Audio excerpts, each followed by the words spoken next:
Chapter 150. GOR Chapter 144. Let Lao Tzu poke me. This was a carnival that was akin to a festival celebration. That was the first impression that Shea was left with after personally witnessing the scene before him. The outer walls of this ancient arena were shaped in an angular shape. After entering, Chen Xiaoyan saw a large oval-shaped square. Around the square were terraced stands with heights ranging from several meters to tens of meters. In the middle of the square, a circular pit with a diameter of around 100 meters had been dug out. The depth of the pit was around 4 to 5 meters. The edges of the pit were piled up with circular boulders, making it unreachable. The spectators in the surrounding stands were at a safe height at the edge of the terraced stands. The highest point he could see was in the north. The stands there were 15 meters tall, comparable to the height of the city walls. The terraces were protruding out of the terrace stands with circular stone pillars. The central terrace was the highest and had a semicircular shape. Even the railings of the terrace were painted gold. The terraces on both sides were separated by about 1 meter and spread out in the shape of a goose's wing. The rest of the terraced stands were ordinary terraced.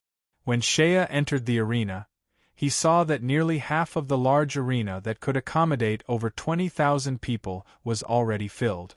According to Alfrecat's introduction, this was only the preliminary round. When it came to the main competition, the arena would be filled to the brim every day. Those closest to the front row were the most expensive. That was because they could hear the roars and shouts of the warriors fighting for their lives in the arena. They could see every detail of the scene of flesh and blood splattering everywhere. Sometimes they could even feel the blood spraying towards them. These seats had always been reserved for those aristocrats or wealthy merchants who were willing to spend a large amount of money. As for the balconies in the distance, they were reserved for the real dignitaries of the empire. The highest one in the center belonged to the imperial family. Every year, in the final competition, His Majesty the Emperor would personally attend. The terrace stands on both sides belonged to the Prime Minister, the General, the Grand Judge of the Empire and others.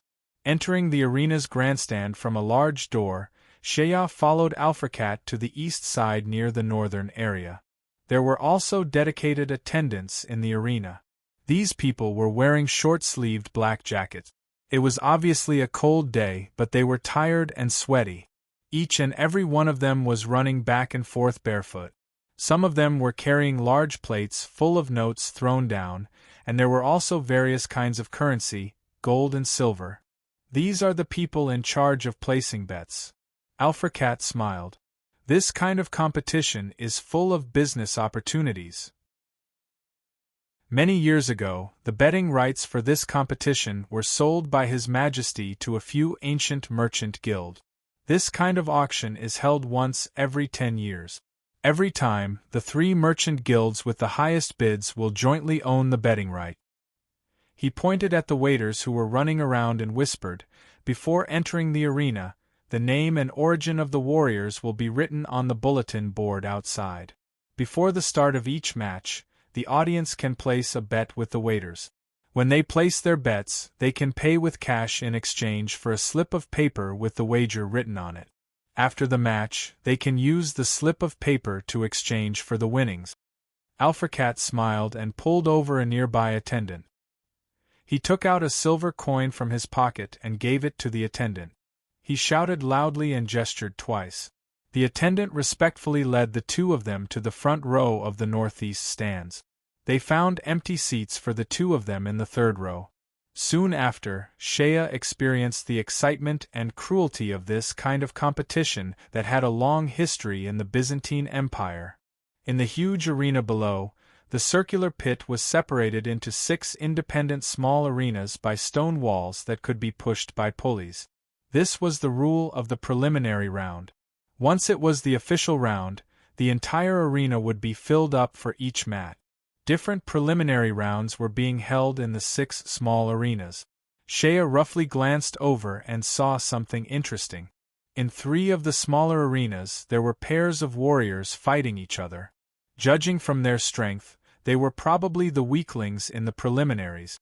However, in one of the arenas, it was actually not a battle between warriors. It was a battle between humans and beasts. A man wearing leather armor, with a shield in one hand and a longsword in the other, was squatting in a confrontation with a bloodthirsty wolf. That bloodthirsty wolf was an adult wolf with a strong body. Its physique was actually about the same size as the one Shea had killed on the wildfire plains. However, its fur was denser and brighter. Clearly, its physique was even more outstanding. That warrior was already injured. 2 deep scratches from the wolf's claws were left on his bare arms and thighs. Fresh blood dripped from them. One of the wolf's front claws was also stained with blood. As it pounced, its movements were somewhat disjointed. Clearly, it was also injured by that warrior. As Shea watched, the wolf pounced over and pushed the warrior to the ground. However, that warrior was alert enough to block his face with his shield. Although he was pushed down, the wolf's head was on top of the shield. The wolf's claws were unable to penetrate the shield. The warrior took the opportunity to use his longsword to viciously stab the wolf's abdomen several times. The sound of blood splashing could be heard. The spectators at the side of the stands cheered excitedly. That bloodthirsty wolf whimpered and was finally overturned by the warrior's strength. Its stomach had long been cut open, and even its intestines flowed out. After struggling for a few moments, it fell to the ground. The warrior strode over and stabbed his sword into the wolf's head. Then, he raised his shield and let out a victory cry. It won the cheers of the spectators at the side. Seeing this, Shea retracted his gaze and sneered. Alfracat also noticed the situation on the other side. Seeing Shea's disapproving expression, he explained, "During the drawing of lots, in order to increase the viewing value, a battle between man and beast was added many years ago. If the drawing of lots results in this kind of battle, it is the most popular scene among the spectators. The beasts drawn in the preliminaries are generally not too strong. There are more normal wolves, lions, and tigers, and fewer magical beasts. These beasts are raised by the Chamber of Commerce and are specially used during the competition." "It's fake." Shea hit the nail on the head and sneered. "Look at that bloodthirsty wolf that was killed." "Humph! How can a bloodthirsty wolf be so weak? These citizens of the imperial capital are ignorant. They have never seen the ferocity of a true bloodthirsty wolf. A true bloodthirsty wolf would only need to pounce and bite a few times to kill that warrior." Alfracat nodded and muttered, "Sir, you are right. In these competitions, cheating often occurs. Sometimes, in order to make profits, the Chamber of Commerce will inevitably do some manipulation in the competition. Humans are difficult to control, but these beasts are much easier to control. In a battle between man and beast, if you want the human to win, you have to give the magical beast some anesthetic before the competition. This will slow down the beast's reaction and weaken its strength. This way, ordinary spectators won't be able to see it. If you want the beast to win, you have to give the beast some stimulant drugs. This will make the beast go berserk for a short period of time and increase its fighting strength. As for the side effects of the drugs, no one will be able to see it after the competition." Shea shook his head. "I'm not talking about this." "Humph! I'm only telling you that even if you don't use drugs to control the beasts, these beasts used in the competition are much worse than those in the wilderness. The country bumpkin sighed. Things that are raised in cages and wild beasts that grow up in the wilderness, there is no need to say which is stronger. Even if they are both tigers, after being raised in cages for many years, they will transform into cat." Alfracat nodded again and again, deeply agreeing with him. He couldn't help but give Shea a look of approval. After commenting on this, the two suddenly heard the spectators around them suddenly stand up and let out a wave of shouts and cheers. Everyone's faces were filled with excitement, as if they were admiring a hero. Shea and Alfracat were both stunned and looked down. It turned out that below the northeast stands where the two of them were, there was a small martial arts arena that was separated out. Just now, there was no one in this martial arts arena. At this moment, the contestants had just come out of the arena, and it was clear that among the contestants in this competition, there was probably someone with outstanding reputation, or a famous person with outstanding battle records, which caused the audience to cheer and shout. Alphracat and Shea looked down and simultaneously widened their eyes. Damn! It's actually that bastard. In the arena below the stands, two warriors walked in. One of them was wearing silver fine steel light armor, and had a handsome appearance. He held a silver cross sword in his hand. Under the sunlight, the silver armor on his body shone brightly, giving him a somewhat imposing aura. Shea and Alphracat were instantly enraged when they saw this guy. Especially Alphracat. His eyes were especially red when he saw his enemy. This person was actually the leader of the Silver Python warrior group, who had ambushed the two of them on their way to the imperial capital. Philip, why is it this guy? Shea snorted and narrowed his eyes. He is a high-level warrior, right? Isn't the Silver Python warrior group very famous? Why is he here for the preliminaries? Alphracat fiercely gritted his teeth. According to the strength of the Silver Python warrior group, he doesn't need to participate in the preliminaries. But he didn't participate in the previous 3 competitions and let his younger brother fight instead. So according to the previous results, although his warrior group is famous, he has to fight from the beginning in the individual competition. Maybe he did it on purpose. After all, his younger brother was defeated by me in the last competition and caused their reputation to suffer. This time, he is making a comeback and taking advantage of his opponent's weakness in the preliminaries to fight for a few consecutive victories and earn some reputation. Philip, who was below the stage, naturally did not notice Shea and Alphracat, who were hidden in the dense crowd of spectators. His opponent was a warrior who looked very capable. He was about 30 years old and held an iron shield in one hand and a long sword in the other. He was wearing a leather breastplate. Regardless of his strength, just based on his outfit and equipment, everyone knew who was stronger and who was weaker. The warrior seemed to be very nervous, but at this moment, he could not retreat. He could only stare at Philip closely. Philip's face was full of arrogance.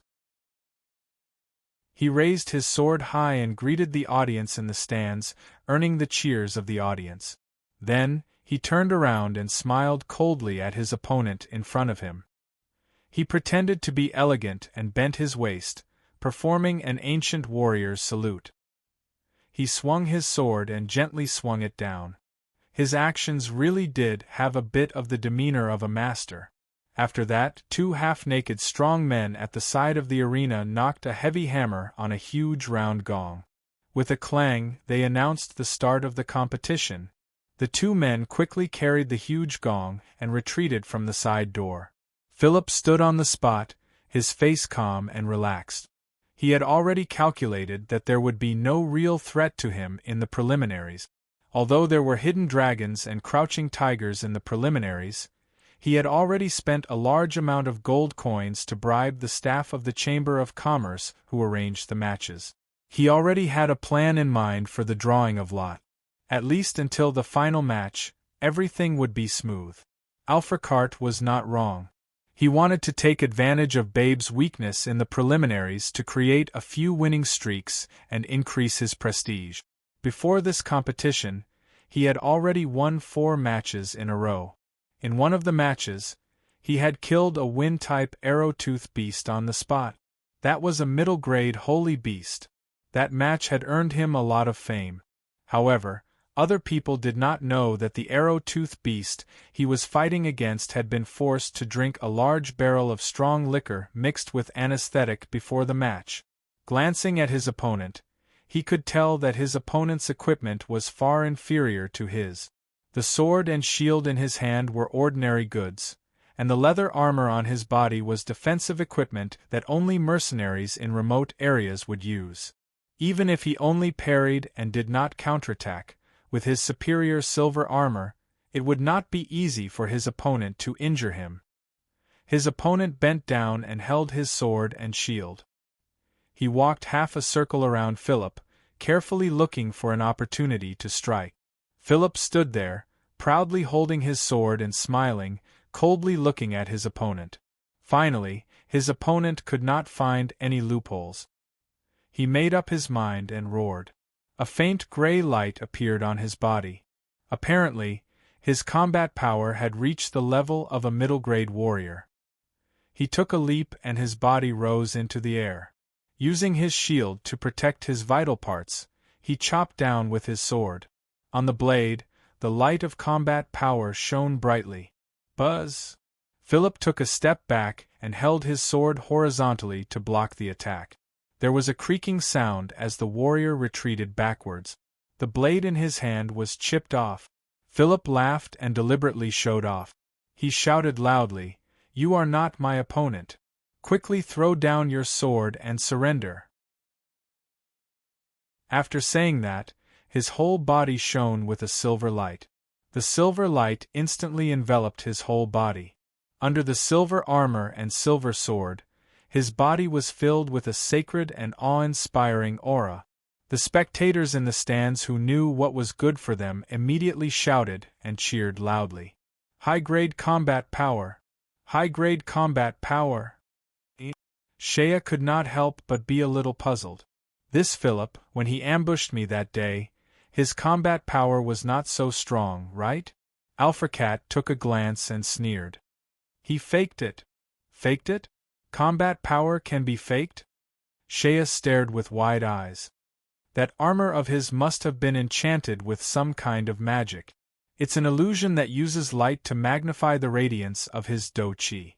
It looks scary, but in fact, his younger brother used this method last year. Before a duel, his aura would make his opponent wary. When the fight starts, it's more advantageous for him to gain the upper hand. But his younger brother was still defeated by me. These two brothers aren't good people. Sure enough, when the opponent saw Philip's dazzling do-chi radiance, his face turned even uglier. Philip let out a loud shout and leaped up. His body stretched out like a big bird.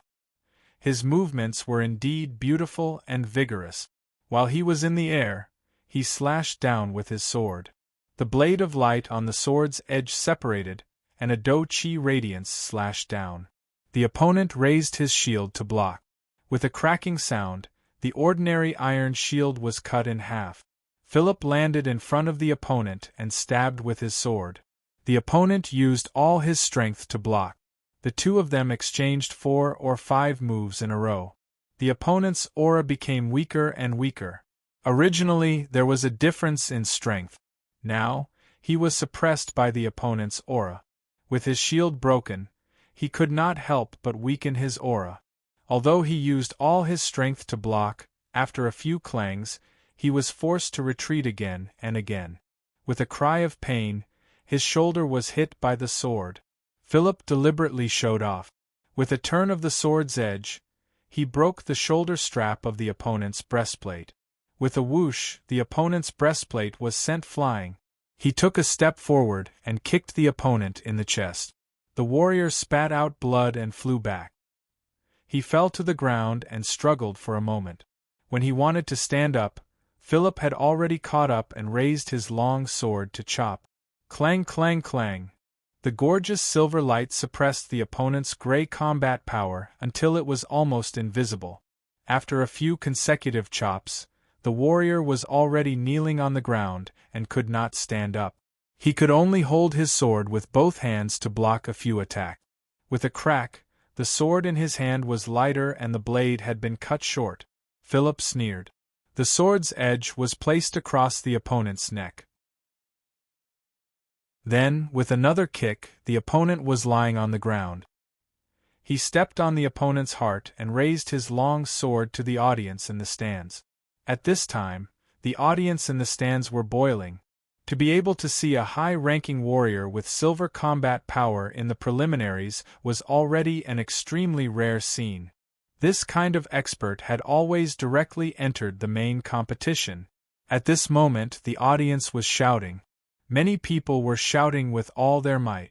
They picked up a handkerchief from under their seats and waved it with all their might. Some even had distorted expressions and shouted loudly, "Kill! Kill! Kill! Kill!" There were also those who had bet on the opponent and lost money. They were so angry that they tore up the notes they had bet on and shouted, "Kill!" loudly. The whole arena was filled with the sound of "kill." This was originally a bloody and cruel tradition. In the arena, life and death were determined by fate. Killing was not a crime. Although it was not necessary to determine life and death in every match, according to ancient customs, many times, if the surrounding audience waved their handkerchiefs and shouted "kill," then the warrior below could execute the opponent according to the audience's request. This kind of action would not be investigated by the empire's laws.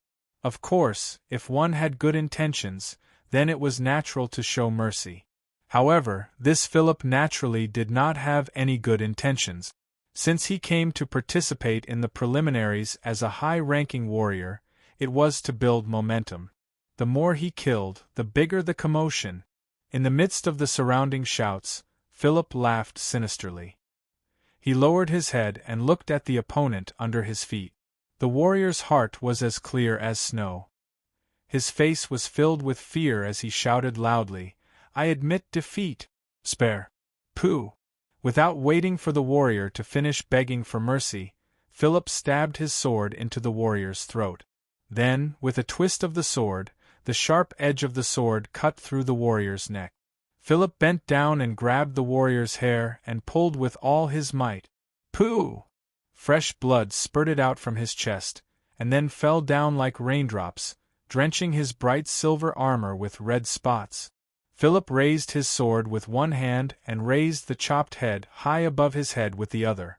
Blood dripped down, but he laughed wildly at the audience in the stands. In an instant, the audience in the stands were ignited with passion. These people came here to watch in order to seek this kind of bloody excitement. Seeing the head being chopped off in front of everyone, the bloody scene became even more fanatical. Countless people stood up and shouted wildly at Philip. Even the people in the other stands were paying attention to the scene and jumped up to cheer. In an instant, the entire stands in the arena were attracted by Philip's actions. No one was paying attention to what was happening in the other arenas. The whole arena was filled with cheers. Philip's heart was filled with ambition. He felt that it was a wise decision to lower his status to participate in this kind of preliminaries. Spending thousands of gold coins to build connections was really worth it. The cheers and applause lasted for about a minute. Then, two strong men walked out from the side door and carried a gong. Just as they were about to hit the gong to end the match, at this moment, Philip suddenly did something that made the audience even more excited. He suddenly flew up and chopped the bronze hammer in the strong man's hand with his sword. The two strong men were stunned on the spot. Philip, on the other hand, ran to the edge of the arena with large strides. He opened his arms and raised his silver cross longsword high up in the air. However, he turned the sword hilt upside down with the sword edge facing down and the sword hilt facing up. He gestured to the surrounding spectators. This action caused the entire arena to erupt into an uproar. The roars and cheers were so loud that they nearly overturned the arena. Challenge! This is a challenge. Alfracat and Shea were seated within the crowd. Alfracat's eyes flashed with light and he clenched his fist. This is the ancient ceremony of the competition. This fellow seems to be going all out to make a name for himself. The shouts from the side were deafening. Shea frowned and asked loudly, "What ancient ceremony? This challenge of his, what is the meaning of this?" Alfracat raised his voice and shouted into Shea's ear. "That is, the winner has the right to request that the competition not end and that the competition continue, as long as the gong does not sound. According to the ancient ceremony, in order to show off his martial prowess, the victorious warrior can issue a challenge to the entire audience. If there is anyone in the audience who is unconvinced by the victorious warrior, they can immediately issue a challenge. Regardless of whether they are beaten to death, they will not be punished. Humph. He is very smart. He knows that the spectators in the preliminary round are all ordinary spectators. When it comes to the finals, there will be many famous martial artists watching from the stands. Thus, he actually made such a move in the preliminary round. What a cunning bastard! Hearing that, Shea suddenly laughed out wildly. Ha ha ha ha. Free challenge? Good. Very good. This fellow, I was just thinking about how to deal with him. He is courting death, so he can't blame Lao Tzu. After saying that, Country Bumpkin suddenly slapped Alfracat and shouted, "Open your eyes and watch carefully. Lao Tzu will avenge your dead brothers." Shea suddenly jumped up from the stands. While he was still in the air, he jumped down onto the arena below with a boom. As soon as he suddenly appeared, the entire audience went crazy. Watching such a dramatic scene in this kind of competition was what the audience was most looking forward to. Sure enough, as soon as Country Bumpkin appeared, most of the applause in the audience was given to this fellow who jumped down from the stands. The entire arena was like a huge beehive. The buzzing sound was deafening. Shea's jump down from the arena was not fancy at all. After he landed heavily on the ground, the place where his feet landed suddenly created a pit with a bang. Shea wiped the dust off his face and looked up at Philip. His face revealed a sinister smile. "Hey Gigolo, Lao Tzu is here." Philip had originally calculated in his heart that there would not be any experts watching from the stands in the preliminary round. There would not be any danger if he did something out of line. Just now, he had triggered the cheers of the audience and was feeling proud of himself. Suddenly, such a fiend descended from the sky. When Philip saw clearly who it was, he suddenly felt a chill in his heart. How could he not remember Shea? On the day of the ambush on the road, this madman intervened and protected Alfracat. And when he fought with him, this guy's martial arts skills were ridiculously strong. He beat him until he was forced to retreat. If it was not for the magician he hired to help, he was afraid that he would have been cut down by the other party. Even so, the scene of Shea forcibly killing the magician, holding the bloody head of the magician, with a murderous look, every time he thought about it afterward, it made Philip have nightmares again and again. And at this moment, when he was at his proudest, this nightmarish guy actually appeared out of thin air. Philip was so shocked that he almost lost his grip on his sword. He subconsciously took 2 steps back and stared at Shea with his eyes wide open. Why are your eyes so wide open?" Shea squinted his eyes and slowly pulled out his flaming fork. His face revealed an evil smile.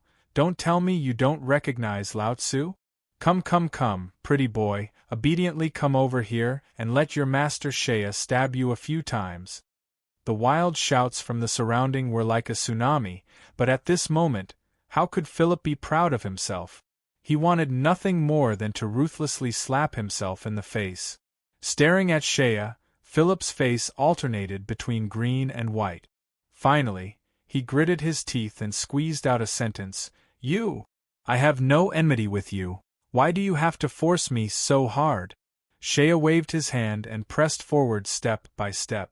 The flaming fork repeatedly struck the air, and he sneered. "Whether you have enmity or not, let Lao Tzu stab you a few times first. Come, don't dodge. Robbing monthly votes. Hand over all the monthly votes if you have one. Otherwise, throw it over and let the Country Bumpkin stab you." To be continued. If you want to know what will happen, please go to www.chidien.com to read more chapters. Support the author, support the original reading.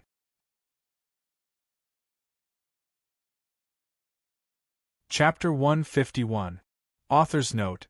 Today is the weekend, so I took a break and wrote 5,000 words. Please forgive me, it's rare for me to take a break. The 145th chapter, Unexpected Fortune, Stab? Philip's hair stood on end and the muscles in his eyes twitched. No matter how bright the country bumpkin's smile was, how could he agree to such a request? Damn it! That day, Philip saw with his own eyes how this guy pierced through the magician's magic barrier with a single stab. You're going too far. I'll fight you to the death. Philip was still a high-level warrior. Now that he was forced into a corner, he could not retreat. His heart was filled with determination and his ferocity was aroused. In this situation, it was either you die or I die. Seeing Shea closing in on him step by step, Philip's heart steeled. With a loud roar, he raised his silver-crossed sword. Silver dough-chi sprinkled down. Holding the sword hilt with both hands, he slashed at Shea with all his might. This slash of his could be said to contain all the strength he had in his life. Wherever the dough-chi went, a crescent-shaped blade of light surged out. The level of dough-chi was actually beyond his normal level in this desperate situation. Shea's eyes congealed as he saw a light blade slashing towards him. Although his pace was slow before, he was secretly on guard. He held his breath in his chest, and seeing the light blade arrive in front of him, he raised his fire fork and fiercely hacked at it. With a bang, the light blade was struck into pieces. Shea's body swayed, and he also slightly retreated 2 steps. His right hand, which was holding the fiery fork from his arm to his fingers, was trembling chaotically. After all, Philip's strength was not bad. When he really went all out, his momentum was naturally astonishing. This guy had already madly pounced on Shea. His long sword trembled, and sword after sword of dough-chi wildly stabbed forward. Suddenly, countless silver lights enveloped Shea. The surrounding stands suddenly burst into cheers. Being able to see a high-level warrior display his full strength in the preliminaries made the audience's blood boil. Especially when they saw Shea shrouded in silver lights, they were afraid that they would be able to see the scene of his body being dismembered. How could these audience members who wanted to see a cruel and exciting scene not be excited? Shea suddenly stood there, and a red light flashed in his eyes. In an instant, Shea's line of sight was straight, and the speed of the silver light suddenly slowed down, as if its speed had become several times slower. The dough-chi lights that originally seemed to be shooting at the same time, in Shea's eyes, suddenly slowed down. In the light there were clearly gaps. The originally dense dough-chi lights, in Shea's eyes, it was simply riddled with holes, hundreds of holes, hundreds of holes.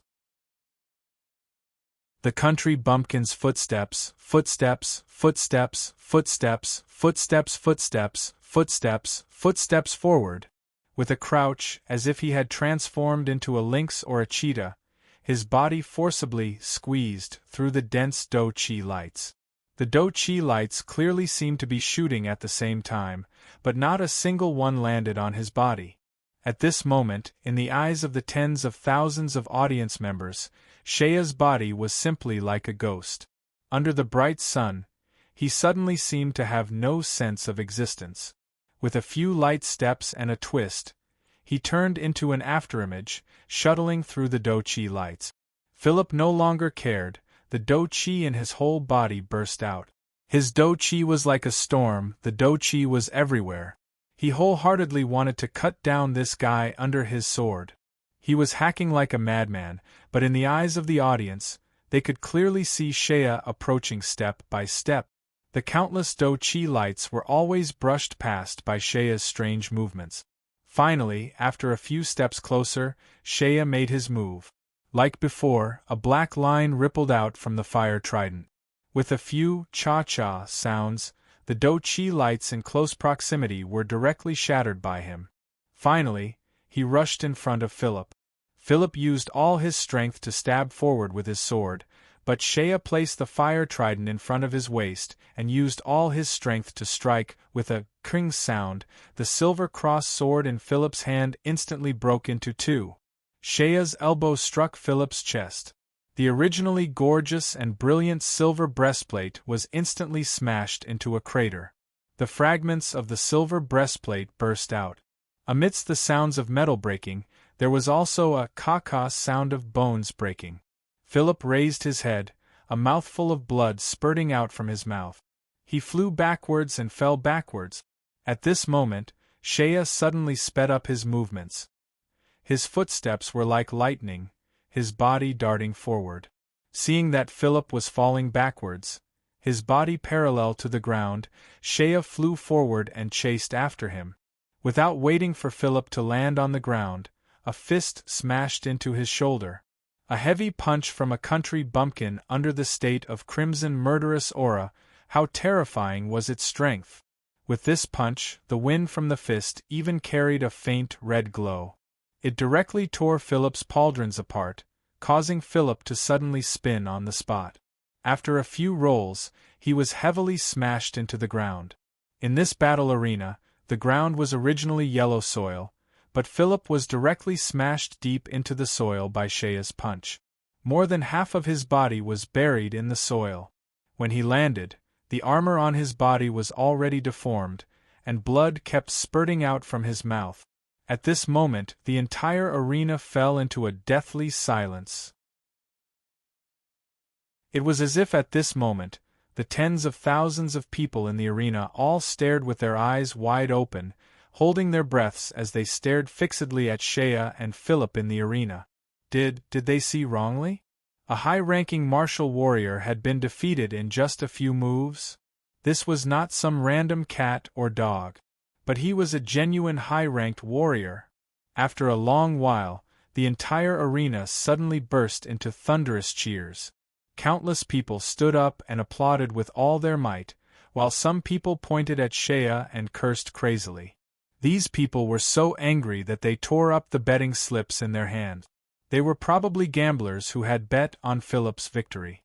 Shea's few heavy blows had directly defeated Philip, causing these gamblers' money to become flowing water. The entire arena was shouting and cursing. Some people were cheering and some were cursing. In the midst of the thunderous noise, Shea walked in front of Philip. At this moment, Philip could not even stand up. Shea grabbed his hair and pulled Philip out of the pit and raised him high. He was originally taller than Philip, and at this moment, he was holding Philip's hair in his hand. Philip's legs were hanging in the air, but he did not even have the strength to struggle. Shea deliberately did not move. He only turned around and looked at the surrounding spectator stands. Finally, there was movement in the spectator stands. Countless people, regardless of whether they were cheering or cursing, and many gamblers who had bet on Philip hated him for not fighting back. There were also gamblers who had previously bet on Philip's opponent who hated him for causing them to lose their money. At this moment, almost half of the audience raised their handkerchief. They saw white handkerchiefs rolling around in the spectator stands, and countless voices shouted, "Kill! Kill! Kill! Kill him! Kill him! Cut off his head!" Hearing the clamor, Shea's face was full of cold laughter. These were the people who had been cheering for Philip a moment ago, praising him as a hero. But now, Philip had been defeated. In these people's eyes, he was like a chicken that could be killed. Although Philip had been beaten to a pulp, he was still conscious. Seeing the handkerchiefs flying around in the spectators' stands and hearing the thunderous shouts of "kill" from the audience, he was overwhelmed with horror and despair. He struggled, coughing up blood as he desperately begged, Don't kill me, please don't kill me, don't kill me. I'll give you money. A lot of money." At this moment, he no longer had the slightest bit of arrogance. He was coughing non-stop, blood gushing out. If it was when he had just left the arena, Shea had originally made up his mind to stab this Philip to death. He had been ambushed by him on the way here. This country bumpkin's temperament was not to win people over with virtue. His philosophy was to take revenge. But at this moment, looking at the ferocious and crazed faces on the spectator stands, looking at the same faces that had been cheering for this dying man just a few minutes ago, Shea suddenly felt an unsuppressible feeling of disgust in his heart. He only felt that the crazed and twisted faces around him, and the clamor of "kill," were ear-piercing and disgusting to his ears. He looked at the dying Philip in his hand and suddenly pulled out the pitchfork. Cha! A black light flashed and blood burst forth. Philip's entire body trembled and he suddenly screamed. He saw that the thumbs on both his left and right hands had been cut off. 2 short fingers fell into the yellow soil on the ground, and fresh blood flowed out. It was a ghastly sight. Shea loosened his grip and threw Philip to the ground. In the midst of the clamor of "kill," he coldly said, "Both of your thumbs have been cut off by Lao Tzu. Don't even think about using any weapons in this lifetime. Your sternum has been shattered by Lao Tzu, and your shoulder has also been shattered. From now on, be a normal person." Philip howled in pain, and his body curled up into a ball on the ground. Shea ignored him, and directly turned around and walked to the side of the arena. His actions immediately caused a commotion in the audience. Towards Shea's method of showing mercy, the crazed spectators did not buy it. Immediately, it caused thousands of people to start cursing and shouting. Shea stood at the side of the arena and coldly looked at the crazed spectators. His heart was filled with disdain. Thousands of insults and provocations were thrown at him, but Shea just stood there and sneered. He raised his head and looked around. Suddenly, he raised his pitchfork. With the fiery fork pointing downwards and the handle pointing upwards, the country bumpkin looked around at the spectators' stands who were clamoring in a circle. The country bumpkin laughed loudly without fear. Even the curses of tens of thousands of people could not suppress his wild laughter. "You want to kill? Come down and do it yourself. You don't like Lao Tzu, so come down and die." His actions were simply going against the tens of thousands of spectators. Seeing that the crowd was agitated, and the curses were like a tide, Shea's face was filled with disdain. He stood there for a full minute. The spectators were cursing, but after all, no one dared to jump down like Shea did. Gradually, a disdainful smile appeared on Shea's face. Lao Tzu doesn't care. He jumped onto the spectators' stand. When the crowd around him saw him come up, the people who were still cursing suddenly shrank back in fear and hid in the crowd. Only then did they regain the courage to continue to clamor. Shea ignored them and walked directly to the spectators' stand. Wherever he went, although the curses were endless, the people next to him retreated and made a path for him. If you are willing to follow me in the future, then let's make these words clear. Those who are qualified to be Lao Tzu's companions, regardless of their ability, must first be a person who is upright and upright. Instead of using the name of some *T warrior's glory to act like a prostitute. Alfrecat's face darkened. He sighed and said calmly, "Sir, it's not that I don't understand these words. How many warriors have fought to the death in the arena, risking their lives and inflicting heavy casualties, only to be ridiculed by those in the stands? Do you think I don't understand this logic? It's just that the world is like this. If it's not like this, what do you expect the thousands of warriors in the empire to rely on to make a living? Don't tell me that everyone is going to be a bodyguard? Or a mercenary? In this arena, at least they can win a moment of glory. But how many warriors live in poverty for the rest of their lives?" Shea didn't say anything else. He patted Alfrecat's shoulder to show that he understood. Then, the two of them didn't say anything else. Shea also didn't have the mood to play, but his desire to seek guidance from an archery expert had also faded. He really didn't think highly of these so-called glory warriors, who threw away their dignity and ran to the arena to fight for the audience's laughter.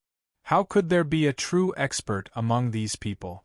How could a true expert allow himself to be humiliated like this? How could a true expert allow his martial arts to become a circus for the audience to watch? The two of them rode back home. As soon as they entered the door, they suddenly heard someone coming to visit them. His retainer Soit went out to welcome them. Soon, the visitor came in. Shea stood in the courtyard and looked around. He saw a carriage parked on the street outside the gate. There was nothing eye-catching about the carriage. It was just an ordinary carriage of the Chamber of Commerce, with the emblem of a certain Chamber of Commerce hanging on it. As for the guests who came in, the one in the front was a middle-aged man with a sword. This middle-aged man had an ordinary appearance, wearing a warrior's robe and long leather boots. When he arrived at the courtyard, he immediately bowed to Shea. This was not a warrior's salute. Instead, it was the salute used when greeting an aristocrat. "Who are you?" Shea frowned. The middle-aged man smiled and pointed to his mouth. When he opened his mouth, half of his tongue had been cut off. When Shea saw this, he frowned. The middle-aged man did not panic. He turned around and pointed behind him. Behind him were two servants in cloth clothes. They worked together to carry a chest in. The chest was not big, but when the two of them worked together to carry it, it was heavy and appeared to be very strenuous. The chest was placed before Shea. The middle-aged man bowed again with a respectful expression. Then, he suddenly pulled out his sword. His movements were swift and vigorous. When Alfracat saw the middle-aged man pulling out his sword, he raised his eyebrows and placed his hand on the hilt of his sword. However, Shea pulled Alfracat back with a sneer on his face. "Go!" The middle-aged man's sword hacked down on the wooden chest. His sword technique was swift and fierce. With one strike, the wooden chest was split open and fell apart. Golden light shone out from the broken chest. Inside the broken chest were handfuls of gold coins from the Byzantine Empire. With a rough glance, there were at least 1,000 or 2,000 coins. The middle-aged man quickly put away his sword. He pressed his hand to his chest and bowed deeply to Shea. Then, he slowly retreated until he reached the door. Only then did he turn around and leave with his two servants. The wheels outside the door rolled without stopping for even a moment. Requesting monthly votes, to be continued. If you want to know what happened next, please go to www.chidian.com. There are more chapters. Support the author. Support the original reading.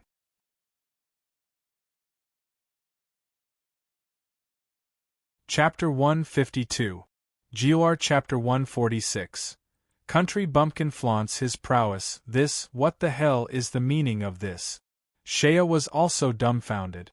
For some inexplicable reason, someone had come to deliver such a big gift? Then, without saying a word, he turned around and left, not even letting out a fart. Son of a bitch, how could there be such a good thing in this world? Looking at the pile of glittering gold on the ground, Shea felt his teeth aching as he pinched his chin. Alfracat, who was beside him, was also stunned for a moment. Then, he exhaled deeply and turned to look at Shea. He smiled bitterly and said, "It seems the rumors from before are true, Sigh. I have only heard about it. I have never had the chance to see it with my own eyes.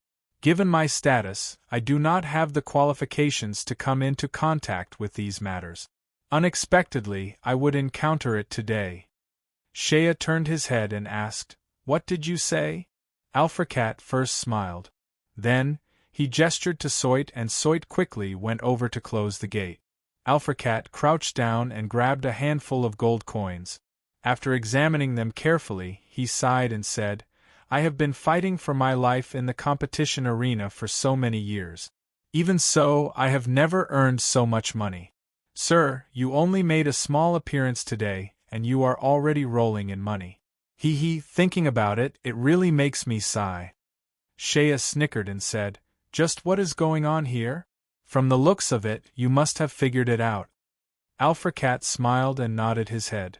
Then, he said in a serious tone, "It is said that this is how these people do things." Although they did not say anything, they had already made their intentions clear. The carriage that came had a badge on it. It was the badge of their Chamber of Commerce. As long as one is not a fool, they would know who sent the money. Shea knitted his brows and thought about it. "You mean, the Chamber of Commerce that is in charge of the competition has sent a gift to Lao Tzu?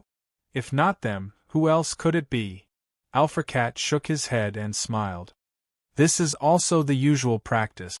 It's not the first time they've done something like this. Then, the Wolf Fong warrior patiently explained, the few major merchant families of the empire have a long history and are deeply rooted. Their potential strength is not to be underestimated. Even those first-rate noble families may be inextricably linked to them. This competition had been around since the founding of the empire, and it had become a tradition to this day.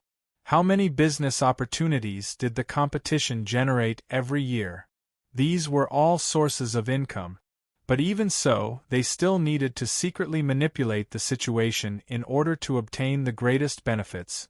They had always been like this. I'm sure you're aware of the logic behind the cheating speech you made on the spectator stand today.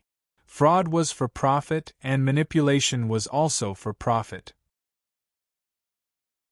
In order to make the competition more popular, several chambers of commerce often used some special means.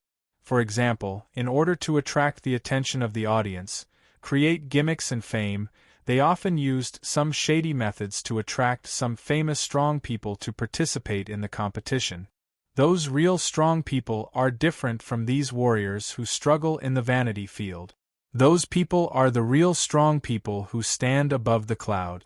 If one of these people could be found to participate in the competition, then the competition of that year would be particularly popular, causing a sensation in the continent and bringing about unlimited business opportunities. Shea shook his head. How could a real strong person be willing to degrade himself and come here to be humiliated like this? He couldn't help but think of the only strong person he knew, Hastings. With Hastings's unruly character, even if he was in dire straits, he would not be willing to run to the stage to compete with others and let others buy tickets to watch. Alfracat shook his head. Strong people are also people. No matter how strong a strong person is, it is inevitable that they will have family, friends, parents, wives, and children. In this world, many things are not decided by oneself. Especially some strong people. Although they are famous, they do not have their own foundation and live in seclusion. Such people are the targets of the chambers of commerce. If temptation does not work, then coercion. There is always a way to make people submit. In particular, there are some powerhouses who were famous in the past but later died of old age, leaving behind only an empty shell. However, the fame of this empty shell is valued even more by the Chamber of Commerce. In these past years, I have seen many such scenes. Some famous powerhouses in the past, who were already past their prime, suddenly came to participate in the competition. If they were lucky, they would gain both fame and fortune. If they were unlucky, they would be heroes past their prime, dying a tragic death in the arena, turning into dust. Pausing, Alfracat said in a low voice, "Just 3 years ago, there was a famous sword master in the kingdom. His strength had reached the level of a 9th-level martial artist. He was almost 60 years old and had long retired. However, he suddenly appeared in the competition that year. This person used to be indifferent to fame and fortune. No matter how many rich and powerful families tried to recruit him, he would not lower himself. However, he suddenly participated in the competition in such a high-profile manner. Later on, he was old and his strength declined too much. In the end, he was killed in the arena in the main competition. The tragic situation at that time made people sigh." Pausing, Alfracat said in a low voice, "Later on, I heard that the old sword master had an only son. His talent was mediocre. However, under the temptation of some people, he indulged in wine, women, and the 5 poisons. In the end, he got into big trouble. That was why the old sword master was implicated. Under the coercion of some people, he had no choice but to participate in the competition for the sake of his son. In the last round, he lost because he purposely pretended to be weak so that the business behind him could make a profit. However, he did not expect that those fellows would be so ruthless. They actually took advantage of his weakness in the arena and launched a sneak attack on his opponent. They seriously injured him and even took his life in the end. His son was not killed in the end. However, he ended up living in the slums of the imperial capital's south.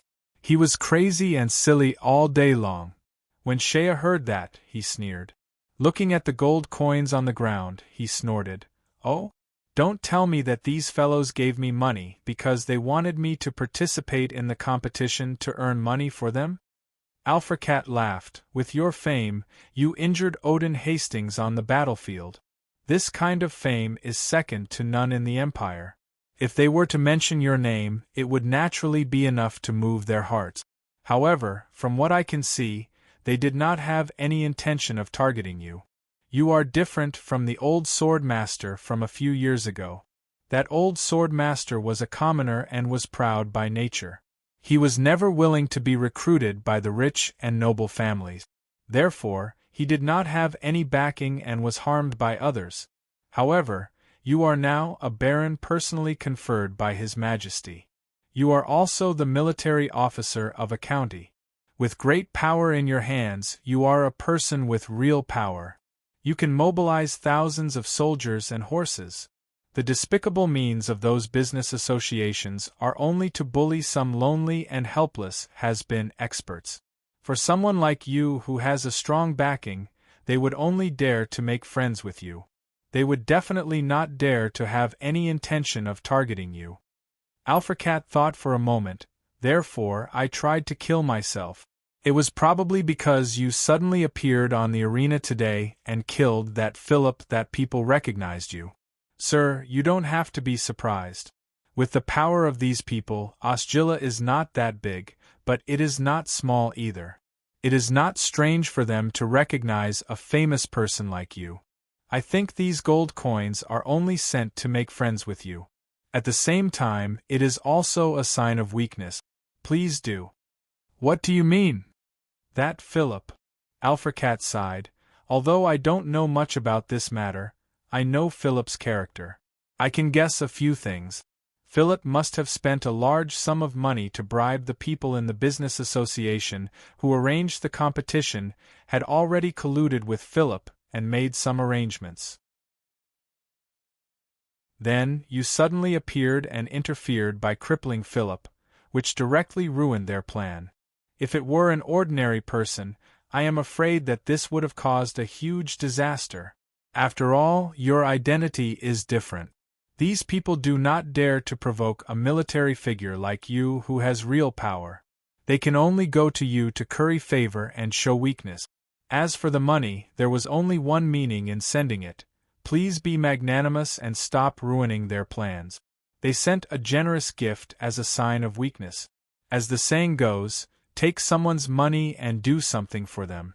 Since you have accepted their generous gift, naturally, you will not continue to make things difficult for them. When Shea heard this, he suddenly understood. He stared at Alfracat and then laughed. Interesting. Really King interesting. It seems that Lao Tzu is still a country bumpkin. There are so many twists and turns in this matter. If it were not for you, an experienced veteran, explaining, I really would not understand these people's charades. As he spoke, he looked at the gold coins on the ground and laughed like a country bumpkin.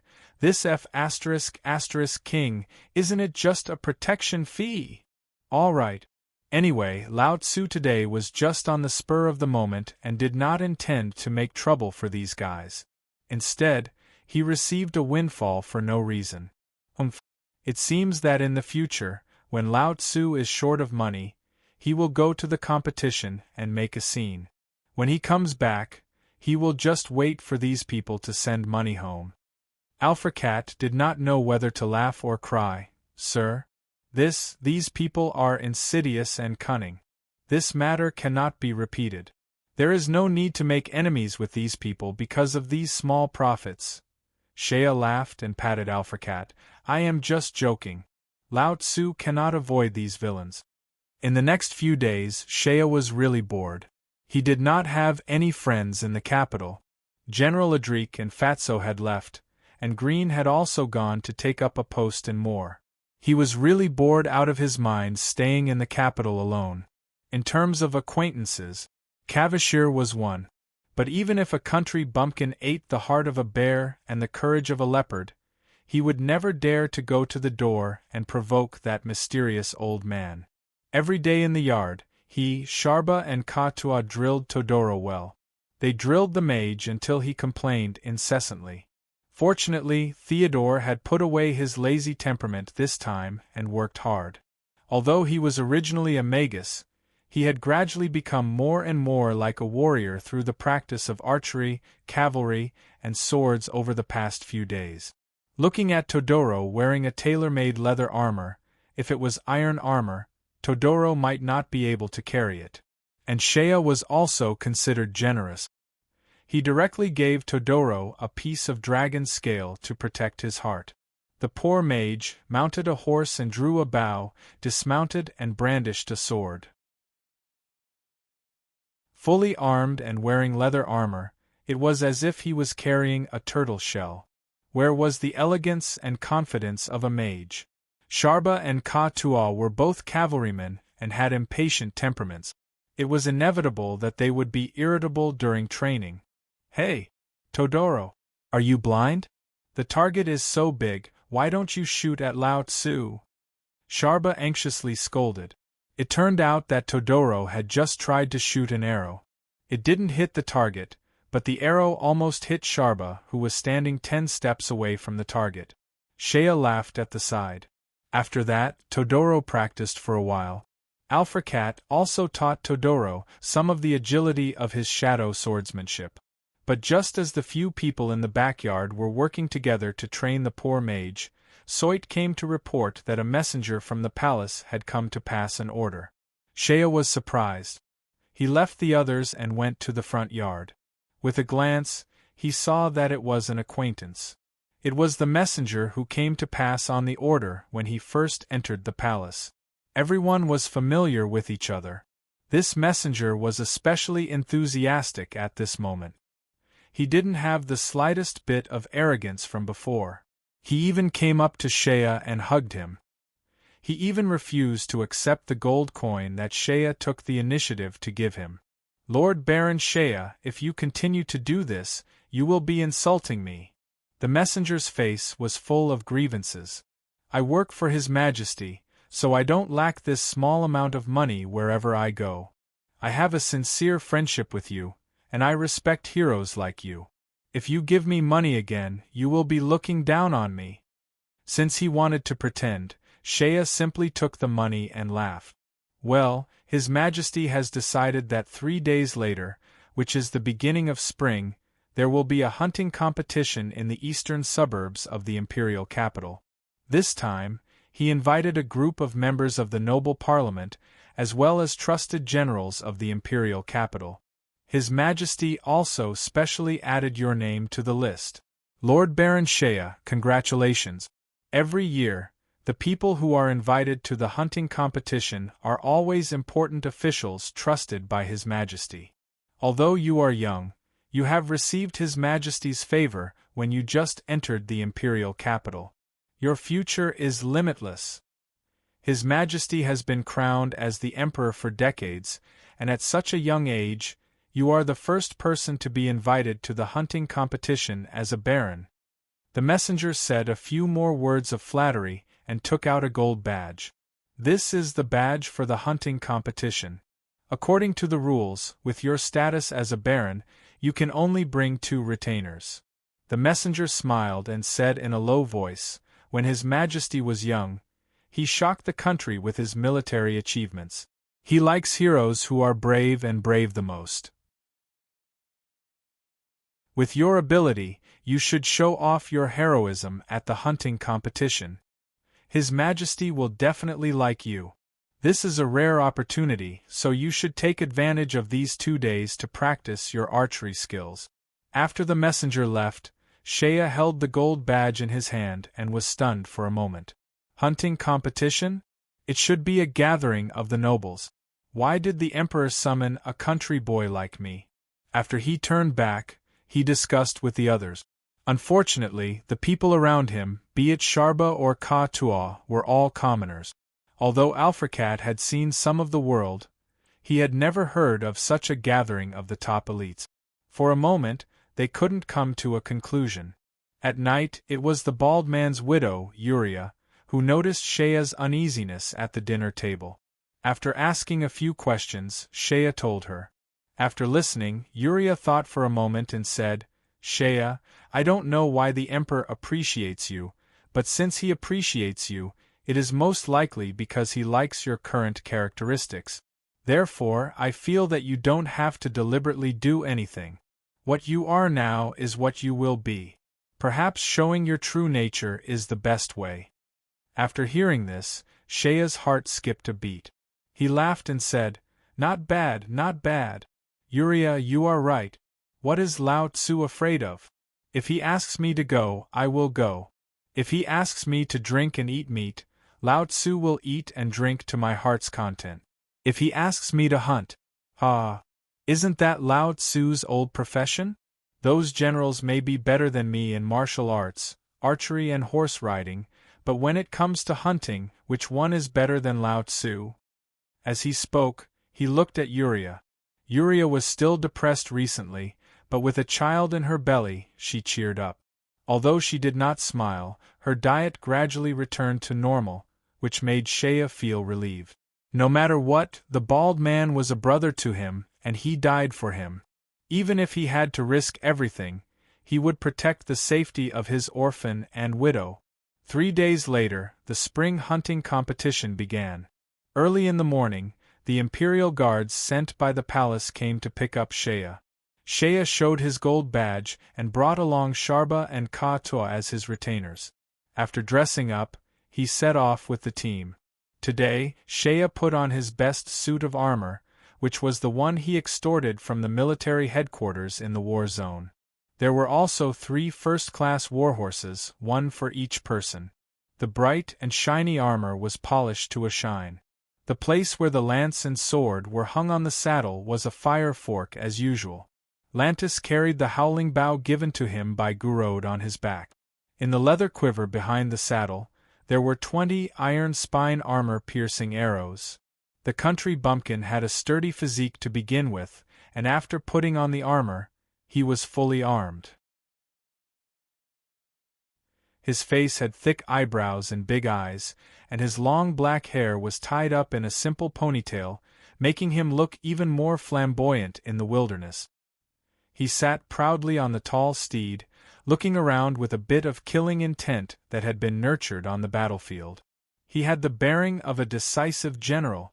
Even Sharba, who was next to him, although he was also a brave and fierce man, but in comparison, he seemed to lack a heroic spirit compared to Shea. Ka-Tua glanced at Shea and suddenly sighed. Sharba frowned. Hey, you smuggler, what are you sighing for? Ka-Tua smiled and poked Sharba. Hey, bull, look at Shea, doesn't he look like when we first met General Adrik? At that time, the general was not as old as he is now, and he also had a heroic spirit. People could not help but be in awe when they saw him. The location of the hunt was in the eastern suburbs garden of Osgilla. This was the property of the imperial family for generations. It was half a day's journey from the city of Osgilla. If they were to ride fast, they would arrive in 2 hours. At the foot of the mountain, there was a dense forest, surrounded by a small river, which served as a natural protection zone. Walking along the river into the forest, they gradually felt that the security was tight. In just a moment, Shea had already seen 3 groups of patrolling imperial guards on horseback. They were all fully armed and ready for battle. Next to the forest, a large camp had been set up. It was arranged like a marching army, with a large tent in the middle of the camp and a chain of barracks. The imperial guards were gathered, and the size of the camp could accommodate at least thousands of people. Obviously, when the emperor went out, the scene would naturally not be small. In the middle of the camp, a field was opened up. Eagle flags were fluttering around it, and teams of royal guards were guarding it. In the field, the nobles of the empire who had been invited to the hunt this time had gathered. Although Shea had already put on the brightest armor, when he came here, the clothes of the aristocrats and the generals in the army were more luxurious and eye-catching than the other. Shea came here and suddenly became an inconspicuous country bumpkin again. He was only wearing the military's standard issue armor, but looking here, he clearly looked like a guard. He was young. Although he came in and saw some of the young nobles in brocade robes eager to try which one of them would pay attention to Shea, even if he walked past them, everyone would just think of him as a general in the Imperial Guards. The people standing here were either marquises or earls. There was also a duke, who became the focus of everyone. He was just a small baron, so no one paid attention to him, and no one asked who he was. Occasionally, there were some young people who were similar in age to Shea, but they all had an air of nobility. Their manners were extraordinary, and they formed a circle of their own, ignoring the others. Shea stood to the side and quietly watched for a moment, not saying anything. Sharba and Ka-Tua, the two retainers, had been led away long ago. They were not qualified to stand here. After waiting for a moment, a bugle call sounded, and everyone's spirits were suddenly lifted. Hearing the sound of horse hooves coming from outside the hunting ground, a group of people came over. Facing them was a tall, pure black warhorse. Obviously, it was a divine steed that was one in a million. That warhorse raised its hooves and galloped, but the saddle was extremely stable. As it rushed to the front of the group, that horse naturally had a faint aura of power. The person on the horse was the Qigong Emperor of Kantos. The great emperor was wearing a flowery cotton robe and a thick fox fur scarf. Although he was wearing soft armor under the robe, the fatigue on his face could not be concealed, and his illness could not be concealed. Although he was still skilled in controlling the horse, he needed someone to support him when he dismounted. Behind the great emperor was a young man with blonde hair. He was handsome and exuded an air of nobility. His every movement was filled with dignity and etiquette. He was wearing a set of gorgeous retro Saint Knight armor. His blonde hair fluttered in the wind, and he wore snow-white gloves. He was the Crown Prince Garcia. Behind him, a group of cavalry covered in dense killing intent followed closely. When Shea saw these cavalry, his heart suddenly trembled. He didn't know that these cavalry were the Dark Knight Imperial Guards he had seen on the wildfire plains. The Emperor's most loyal men of sacrifice. After the Qigong Emperor dismounted, he stood on the high platform and looked at the people below. These were the nobles of the Empire, and there were also some powerful generals of the Eagle faction. Unfortunately, the spiritual leader of the Eagle faction, the Duke of Minas, was old and sick, and did not attend this hunt. The great emperor stood on the platform, and his eyes flashed. He clearly saw the young man he appreciated at the back of the crowd. Shea was standing at the very end, keeping a distance from the nobles in front. Anyway, the bystanders did not pay attention to this unremarkable young general, and only thought that he was some kind of deputy general of the Imperial Guards. Seeing Shea far away from these nobles, the great emperor felt a trace of satisfaction in his heart. Very good, this kid came to this kind of event for the first time, but he knew his limits and did not curry favor with others. Not bad. The great emperor cleared his throat and said in a hoarse voice, "Today's hunt, let's do it as usual. Everyone work hard. If the young talents of each family have a dazzling performance, I will not be stingy with rewards. Go. Show the valor of my Byzantium." The young nobles below were already rubbing their palms, and when they heard the emperor's words, they immediately responded loudly. Some of them had already been instructed by their elders to do their best to show off. They wished that they could immediately grow wings on their backs and ride their horses to show off their valiance, to suppress everyone and show off their skills. That Crown Prince, Garcia, remained silent and stood behind the emperor, maintaining his proper bearing. Then, there were naturally officers of the Imperial Guards who came up and waved the eagle flag. After a bugle call, the hunt naturally began. Emperor Kantos stepped down from the platform, and with the help of his attendants, he mounted his horse and rode into the forest. The nobles behind him also mounted their own horses and followed behind the team. Everyone did not disperse, but followed behind Qigong Emperor's horse. Because according to the usual practice, the first arrow of the hunt must be shot by the emperor himself. When they entered the forest, they could faintly hear the sound of horse hooves in the distance. There were already palace guards patrolling the area. There were also specialized riders with lassos and other tools to chase away the beasts in the forest. They were trying their best to drive some of the prey close to the emperor. Of course, there were rules to this driving. The rules were that the prey could not be too big or too dangerous, but also could not be too small or too inconspicuous. Otherwise, if you rashly drove a ferocious tiger in front of the emperor, it would be a joke if the emperor was injured. But if you only drove a few gray-haired rabbits, even if the emperor succeeded in hunting, it would not be a glorious thing for the emperor of a country to only hunt a few rabbits.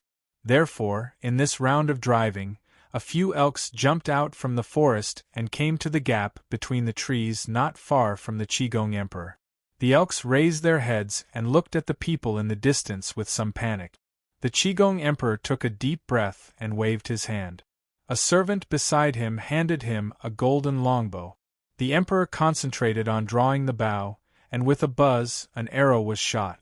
But after all, he was old and weak, and in recent years he had been plagued with illness. He was no longer the valiant Qigong Emperor of his youth. This arrow was shot crookedly, and with a "piu" sound, it stuck into the trunk of a nearby tree. The elk immediately jumped to the side. The people behind saw the emperor make a fool of himself, but no one dared to say anything. They just looked at each other and the emperor. At this moment, Garcia smiled gently. The others did not dare to say anything, but as the crown prince, he wanted to help his father out of this embarrassment. Garcia smiled as if nothing had happened. Father is too modest and does not fight for the limelight. Ah, this elk, let me shoot it down for you. As he spoke, the crown prince took an exquisite golden bow from his saddle. Just as he was about to draw it, the Qigong Emperor suddenly shook his head and used the longbow in his hand to hold the crown prince's arm. No need. The emperor suddenly turned around and looked at the people behind him. His eyes flashed with a strange light. "Where is Baron Shea?" Everyone was stunned. Baron Shea? Who is His Majesty talking about? It turned out that the emperor only added Shea's name to the invitation at the last minute. At this moment, the nobles attending this meeting did not even know about it. When Shea heard the emperor calling for him, he was also stunned for a moment. Then he immediately rode his horse out from behind the crowd and gave a military salute. "Your Majesty, Shea is here." The emperor looked at Shea. Shea was dressed as a military general. His armor was bright but not luxurious. He liked it even more, but on the surface he said indifferently, "I heard that you are brave. Even Odin Hastings was injured by you.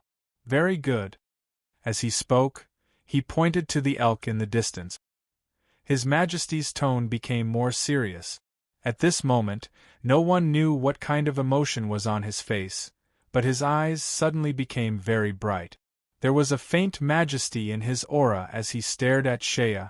"Baron Shea, that elk, go shoot it for me." Buzz! Qigong Emperor's words immediately caused an uproar in the crowd behind. The emperor stopped the crown prince's shooting, but actually gave this glorious opportunity to this, Shea? The legendary military general who defeated Hastings. At this moment, some people were already shocked. His Majesty's action was clearly to help Shea become famous.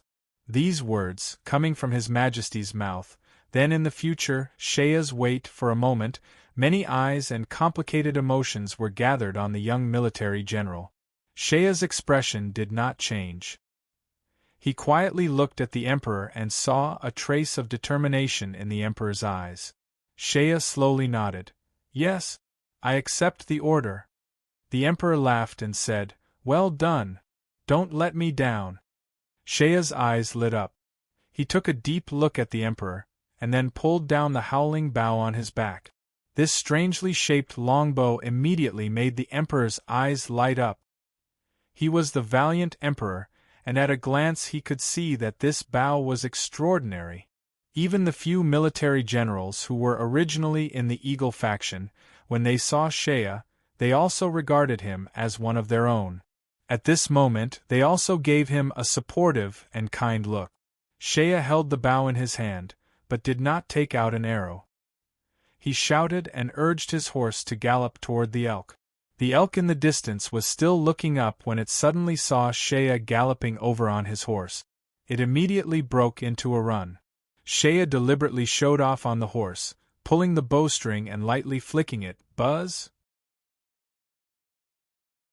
On the empty bowstring, a powerful force shot out. With a chee sound, the grass in front of the elk was suddenly cut open by the powerful force. The grass flew wildly. The elk panicked and turned around, but Shea had already caught up to it and flicked the bowstring again. The grass on the left side of the elk was also cut open by the powerful force. This time, it was unable to escape as Shea had arrived before it. The country bumpkin on the horse gently bent his waist, stretched his body and grabbed hold of the elk's antlers. What kind of strength did he possess? He lifted the elk up and casually tossed it to the ground. The elk's head was twisted off by him. By then, the herd of elk had already scattered. Shea then pulled out an iron spine armor-piercing arrow, knocked it on the bowstring and focused his attention. He saw the most majestic elk running behind a big tree. Shea took a deep breath and stretched out both his arms. He pulled the howling bow to its fullest. Whang! The sound of something piercing through the air could be clearly heard by the people in the distance. They saw a lightning-like black light shoot out, piercing through the two big trees in front of them. An egg-sized hole appeared on the tree trunks. The black light pierced through the two big trees and shot directly into the elk's body. The elk was sent flying by the powerful arrow. When it landed far away on the ground, it just so happened to fall in front of the Qigong Emperor's horse. Requesting monthly votes. Requesting monthly votes. Everyone, please take out the monthly votes in your account and vote for me. To be continued. If you want to know what happened next, please go to www.chidian.com. There are more chapters.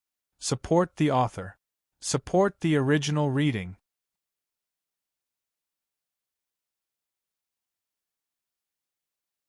Chapter 153. The 147th chapter, Bear Witness. Everyone was shocked. At this moment, dozens of pairs of eyes were all staring at this young general. Shea's face was calm as usual. Suppressing his beating heart, he slowly rode his horse to the front of the Qigong Emperor's horse. Holding his bow horizontally, he bowed slightly and spoke in a tone that was neither servile nor overbearing. Your Majesty, Shea reports. His arrow, if one were to talk about accuracy, among those present, not to mention the nobles, even the Eagle Division generals, everyone's archery skills are better than Shea's. Shea's arrow finally hit the deer's neck. The arrow nearly pierced through the deer's neck, causing blood to spray out. However, it was not fatal. The deer fell in front of the Qigong Emperor's horse, but it did not die and was still struggling. If it had been an expert archer, the deer would have died with a single arrow. However, Shea's arrow won in terms of strength. Simply put, it was too king powerful. Too damn unrestrained. The two towering trees in the distance had holes the size of chicken eggs. They were completely pierced through by the arrow. With the super-penetrating power of the howling bow, the arrow pierced through two big trees, and the remaining power was enough to send an adult stag flying? This kind of strength is simply monstrous. Although this arrow did not hit the deer's vital point, the strength of the arrow was still superior. When the arrow pierced through the deer's neck, the force behind the arrow shattered the deer's neck bone in an instant. Therefore, although the deer did not die, it could no longer struggle, and could only obediently lie there bleeding and waiting for death. Under the dozens of surprised, envious and jealous gazes, Shea maintained a resolute expression. Looking at the Qigong Emperor, the Kanto's Emperor revealed a smile. Although it was a faint smile, it was a smile that came from the bottom of his heart. The Qigong Emperor was very satisfied. This kid is really giving me face. The Emperor pursed his lips and several palace envoys immediately came forward. Holding golden swords, they knelt on the ground and slit the deer's throat, drawing out a bowl of hot deer blood. Then, they skillfully cut off the deer's antlers. The Kanto's Emperor quietly looked at the nobles behind him and smiled warmly. Shea is indeed brave, a good man of the Byzantine Empire's army. At this time, some of the quick-witted nobles had already taken the initiative to laugh. Your Majesty's eyes are sharp. General Shea has received your Majesty's appreciation. From now on, he will not disappoint your Majesty's expectations. Another person laughed and said, God bless us. Our Byzantine army is filled with talented young warriors. This is your Majesty's great fortune. The Eagle Division generals looked at Shea with friendly smiles on their faces. They had heard of Shea's name long ago, but after all, they were all in the army and knew the inside story of injuring Hastings. Therefore, they did not pay much attention to this Shea at the beginning. Now that they saw his face, although the accuracy of the arrow was ordinary, the strength of the bow was truly astonishing. It seemed like he was not a kid who gained fame by deceiving the world. He really did have some ability. In addition, Shea had a good relationship with Fatty Roar of the Eagle Department and Green the Mad Dog. At this moment, since His Majesty had deliberately made his position clear to make this kid famous, then they would do him a favor at little cost. Everyone laughed and opened their mouths to praise. Hearing this, His Majesty's face became obviously happy. He looked at Shea and saw that this kid's expression did not change at all. He did not look complacent at all, so His Majesty was satisfied. Below, a servant raised a plate and offered the cut antlers and deer blood. According to the convention, the Emperor would reward this deer to his officials. As for who the reward would be given to, it was up to him to decide. Those who could receive the first reward from His Majesty were usually the most trusted people of His Majesty recently. In previous years, if the Duke of Minas was present, the first reward would naturally go to the Duke of Minas or his son. In addition to the Duke of Minas, the General of the Royal Guards and the Chief Governor of the Imperial Capital had also received this honor. But today, sure enough, His Majesty smiled faintly. Since this deer was hunted by Shea, the reward will be given to him. After saying this, His Majesty raised his eyelids and looked at Shea. Shea still had an upright and courageous expression. He nodded his head in a manner that was neither servile nor overbearing. He received the bowl of deer blood from the waiter. Ignoring the bloody smell, he raised his head and swallowed it in one gulp. The stench of deer blood was very strong, but for a country bumpkin who grew up in the mountains, this stench was nothing. He had lived a life of eating raw meat and drinking blood, let alone a little blood. Moreover, deer blood was very nutritious. Shea drank it in one gulp and still felt a little unsatisfied. He wiped the blood from the corner of his mouth and his eyes brightened. Thank you, Your Majesty. The nobles present today were all the nobles of the imperial capital. At this moment, they saw that this young man named Shea was appreciated by His Majesty. This was something that had never happened before in many years. In addition to being surprised, they also secretly calculated, if this young man is so appreciated by His Majesty, then he will have a bright future in the future. Although it was said that he was only a baron and his real power was only the military officer of a county, although this title was a high position in the eyes of ordinary people, it was still not worth mentioning for the real nobles. Since he was appreciated by His Majesty, then according to His Majesty's wishes, they could show some goodwill to this young man. Not only could this be a long-term investment, but His Majesty would also be happy if he knew about it. For a time, abacuses were everywhere. Without knowing it, This country bumpkin had already been included in the list of nobles who wanted to rope him in. The Qigong Emperor seemed to be in a good mood today. It seemed that he did not know why, but when he looked at this young man, Shea, he found him pleasing to the eye. His actions just now had already helped Shea to get the limelight. He suddenly became interested and asked the servant next to him to bring over the arrow from the deer. The emperor picked up the arrow and looked at it. The weight in his hand made the emperor somewhat satisfied. He could not help but look at Shea again. He was the famous great emperor of the cavalry spear and had been in the army for many years. Although he was old now, his eyes were still sharp. Such a heavy arrow, the arrowhead made of pure iron, the three-edged bleeding arrowhead, such a heavy arrow tested the arm strength of the archer. Although there were some nobles who tried their best to win his favor in the past years who participated in the hunting competition, the young nobles of the imperial capital lived too comfortably. Their bones were soaked in cosmetics and alcohol for a long time and were already soft. Where was the slightest bit of bravery left? In the past years, these young nobles competed to be the first to perform. There were even some who cheated with the help of their retainers. Some who claimed to be real talent only practiced a flashy but useless trick. Their archery skills were accurate, but they had no strength to speak of. Using a kongju as an arrow, there was not much of a difference within a few dozen steps. However, once the distance was further, the wind would blow and the arrow shaft would become crooked. This kind of archery skills could be used to fool people, but in battle, shaking one's head would be faster.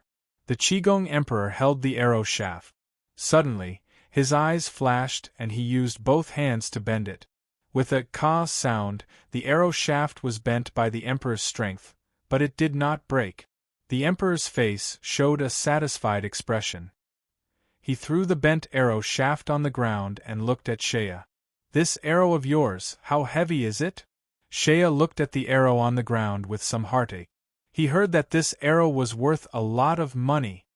Hearing the Emperor's question, he was stunned for a moment before he said, 3 jin. 3 jin? The Qigong Emperor laughed. Good.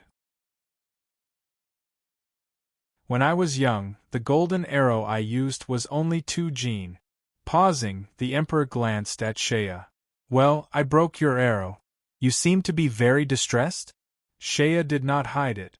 The cunning country bumpkin had already made up his mind. The Emperor seemed to like him to be straightforward. Since that was the case, he might as well let go of all restraint. He said loudly, "Yes, the production of this arrow is not easy and the cost is also expensive. I only have 20 arrows in my hand. Today, Your Majesty broke one of mine. Next time I use it, I will have to be more careful." Ha ha ha ha. Very good.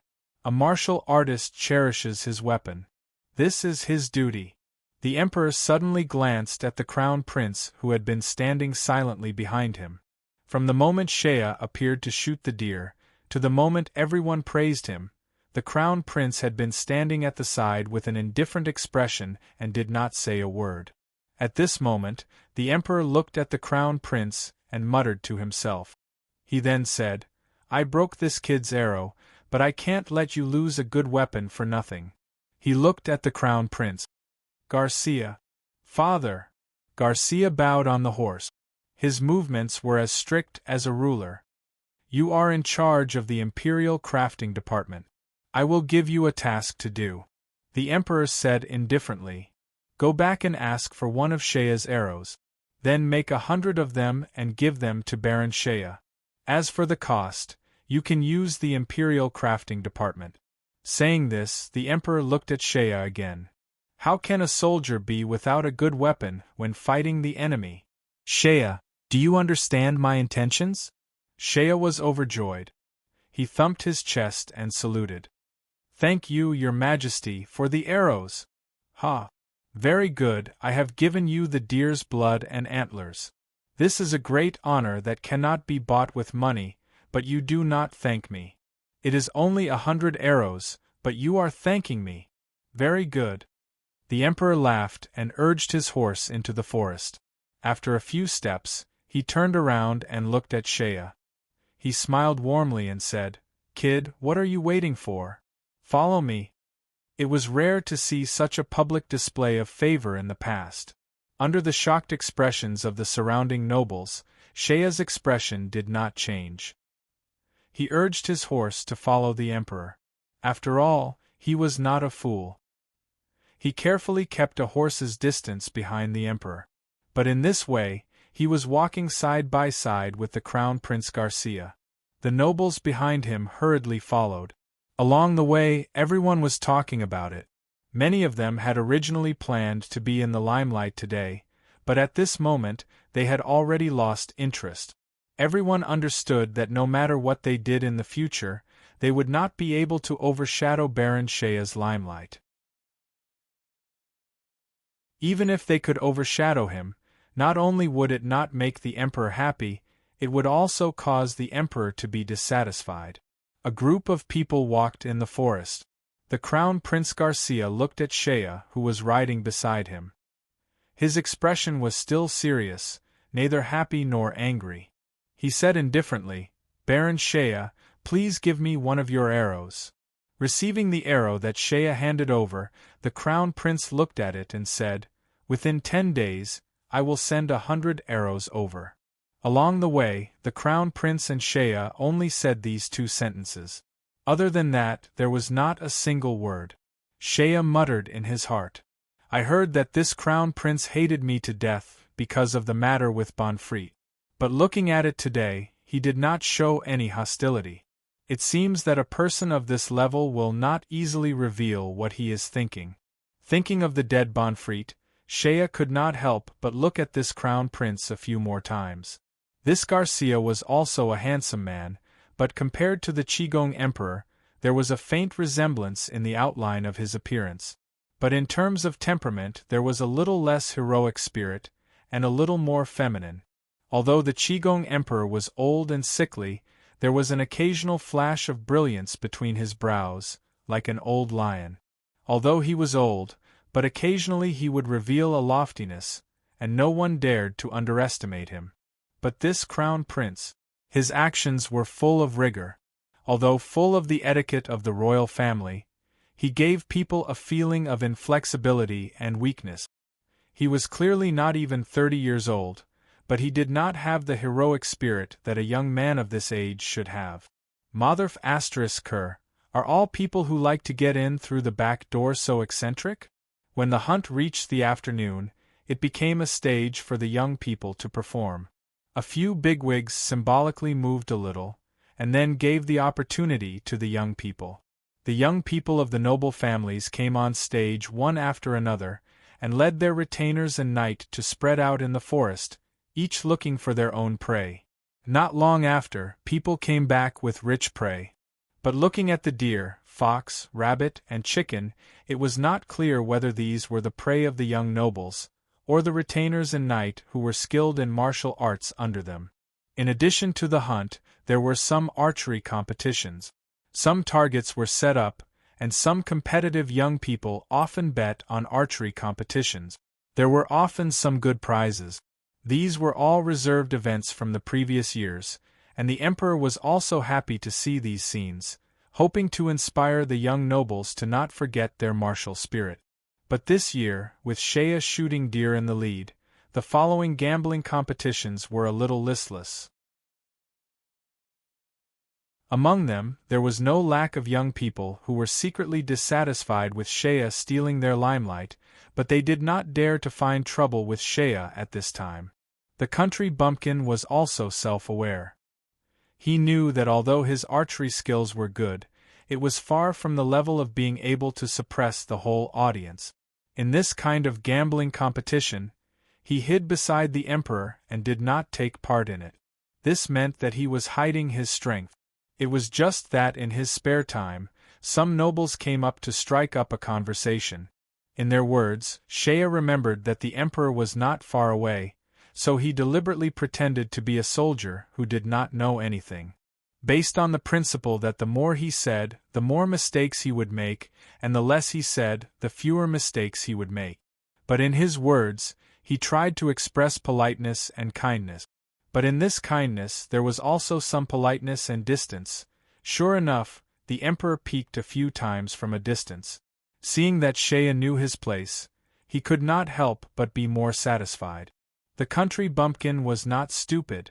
He was very clear about the intention of these rich nobles coming over to win him over. He had no backing and no background, and was just a country bumpkin from the mountains. If it were not for the emperor's appreciation, these rich nobles would not even bat an eyelid at him. Therefore, these people did not need to be too serious about winning him over. As long as he had the emperor's appreciation, then these people would continue to show goodwill to him in the future. There was no need to appear too friendly on such an occasion. From this, it could be seen that Shea was a cunning and evil person. In the afternoon hunt, Shea did not shoot any more arrows and tried to keep a low profile. Until the evening, there were already palace attendants who had gathered the game that day, and then set up a pile of bonfires. The palace chefs went to work together to prepare roast lamb, roast deer, roast chicken, roast rabbit, and all kinds of game. Suddenly, the whole camp was full of fragrant food. An outdoor barbecue party began. The emperor himself was very interested. He had long been tired of the lavish banquets in the palace. The fragrance of the lavish powder, the decadent sounds, the palace etiquette, and the pretense of peace. At this moment, in this camp, there were large pieces of barbecued meat, big mouthfuls of wine, swords and bows at the side. Such an atmosphere made him miss the days when he was young, when he fought in the north and south, and when he cooked with a ladle in the military camp. Barrel after barrel of fine wine was carried out. This time, Shea was in the limelight again. His alcohol tolerance was excellent, and these nobles, how could they be a match for him, who was a natural wine barrel cultivated by the old man from a young age? The emperor gave him a few extra words of praise. Shea simply steeled his heart and drank to his heart's content. Not long after, a few young nobles who were deliberately dissatisfied with him being in the limelight and wanted to get him drunk were carried away by their subordinate. Shea drank until he lost his temper. He simply took off his upper body armor and leather robe, exposing his naked upper body. His muscles were as strong as a calf, and the lines of his muscles were clear, as if they were carved by knives and axes, full of explosive power. How could his intrepid nature be compared to those fat nobles, who had long been hollowed out by luxury and wealth? Instead, it was the emperor who saw Shea sitting there bare-chested. Suddenly, his eyes narrowed, and he raised his hand and pointed, "Shea, come here." Although there was a lot of noise around, when the emperor spoke, the surrounding people naturally quieted down in an instant. Shea, who did not know what was going on, strode forward to stand before the emperor. Emperor Cantos had also drunk a few times more. His face was somewhat red as he looked at Shea's muscles. On his skin there were faint scars. With the Qigong Emperor's eyesight, it was not difficult for him to see that they were left behind by the marching army. "Shea, stand up straight. Let everyone see the scars on your body." The emperor suddenly stood up and laughed. "For a good man, the scars are the best medal. What is there to be shy about? Stand up straight for Lao Tzu." The emperor had drunk too much. He actually called him Lao Tzu. Shea was a troublemaker. Since the emperor had spoken, what was there for him to be afraid of? "Bring the wine." The emperor roared, and a waiter beside him came over with wine cups. The Qigong Emperor gave the waiter a glance and kicked him. "Idiot! Change it to a bigger cup." The waiter scrambled down. Not long after, he returned with a bigger wooden cup. The emperor held the wine cup and shouted, "Shea, count the scars on your body. Tell me the origin of these scars one by one. If you say something wonderful, I will use your words to accompany the wine. Every time you say something, I will drink a cup. Let's see how many cups you can make me drink today." Although there were palace attendants beside the emperor who were worried about his health, when the emperor glared at them, who would dare to stop him? As for the Crown Prince, Garcia, he had left early in the evening. It seemed that he did not want to stay with Shea any longer. Shea hesitated for a moment and heard the Emperor sneer, "A good man like you shouldn't be so shy. What are you afraid of?" Shea was provoked and his drunken nature came up. "Who said I am afraid? Good. Listen. This is an arrow wound on my left shoulder. During my first experience, I was ambushed by Odin's archers on the way. Lao Tzu was hit by an arrow, but on that hillside, I killed more than 10 Odin's people. Not only did Lao Tzu not lose anything, but he also made a big profit." After he finished speaking, the Emperor applauded loudly. After drinking a full cup, he laughed loudly. "Good! I heard about that battle. You killed one of Odin's princes with a sword. Well done. The two on the right are from the battle in the Albacete Plains. During the battle in the canyon, I killed my way out from behind the enemy and was hit by 2 arrows. Those 2 arrows almost took my life. However, Lao Tzu killed a priest of Odin, so he didn't lose anything." "Good."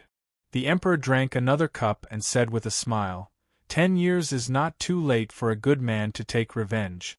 In the future, when you meet the person who shot you on the battlefield, it won't be too late to chop off his head.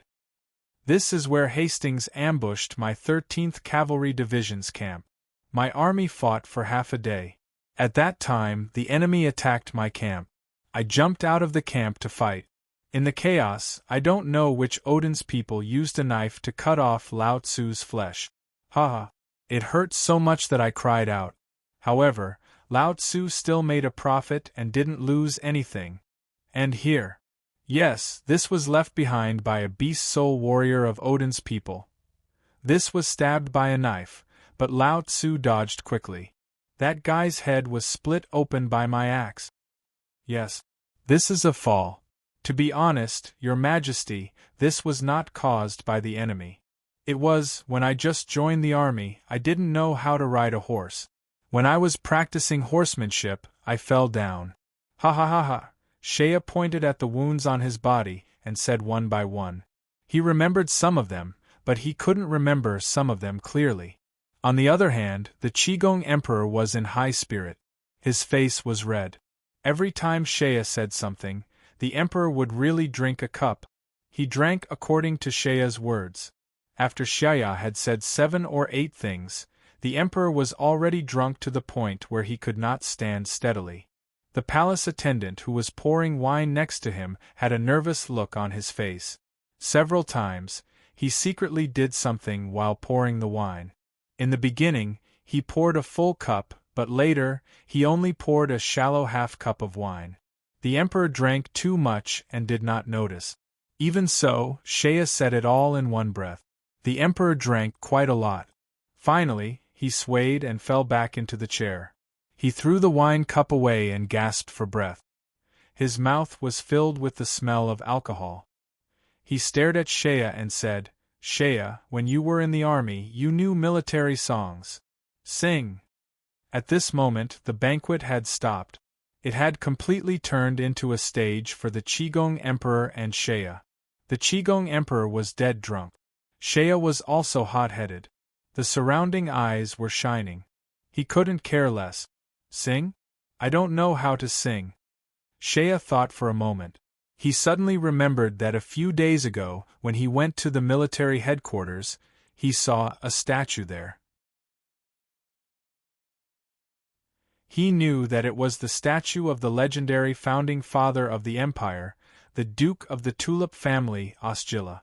Fatso, Roar, and Green held the legendary Duke of the Tulip family in high esteem. Shea also privately asked Fatso about some of the legendary heroes' deed. At this moment, he vaguely remembered what Fatso had said. When the Duke of the Tulip family was young, he fought in the north and south.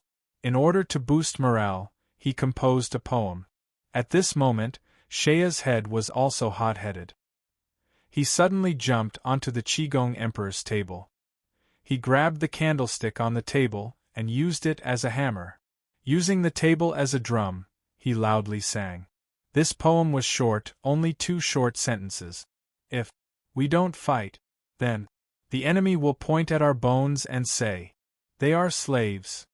This poem originally had a few more lines, but Shaya's head was hot at the moment and he couldn't remember much.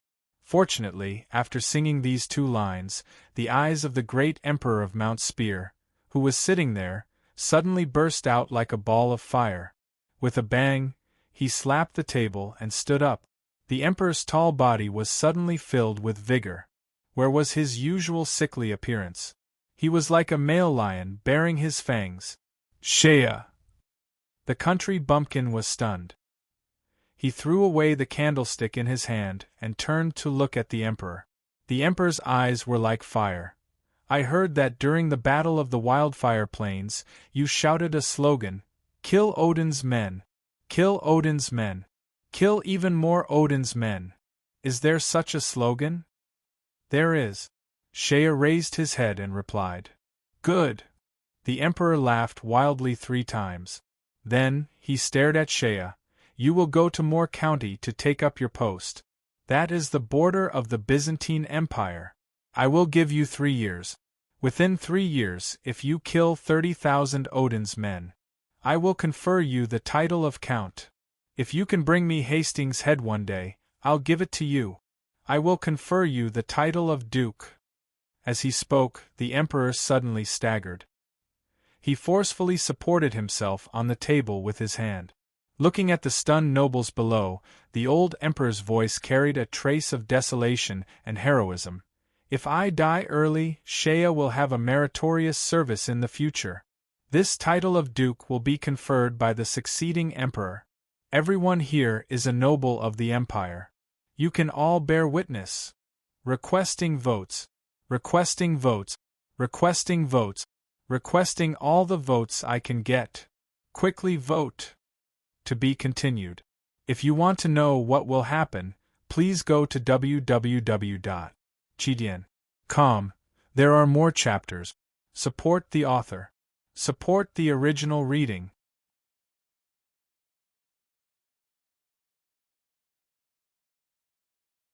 Chapter 154. The 148th chapter. Pinch. The last sentence was too earth-shattering and the content was too shocking. The Empire has been around for thousands of years and has gone through many dynasties. But today, the Qigong Emperor publicly promised to confer the title of Duke to a kid who is not even 20 years old. Even though conferring a title based on merit is the legal system of the Byzantine Empire, there are differences in merit. For Shaya, who is not even 20 years old and has just been conferred the title of Baron, Baron is not even officially conferred. The Emperor directly promised to confer him the title of Duke in front of everyone. Such examples are not unheard of. There are indeed. However, while everyone was shocked, there were people who racked their brains and thought for a while. Since the founding of the Empire, there has been one person who was able to receive the Emperor's favor and trust.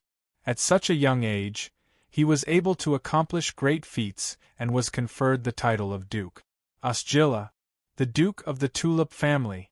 Even though the title of nobility was just a title and couldn't be compared to real power, there would often be nobles with noble titles that didn't have any real power.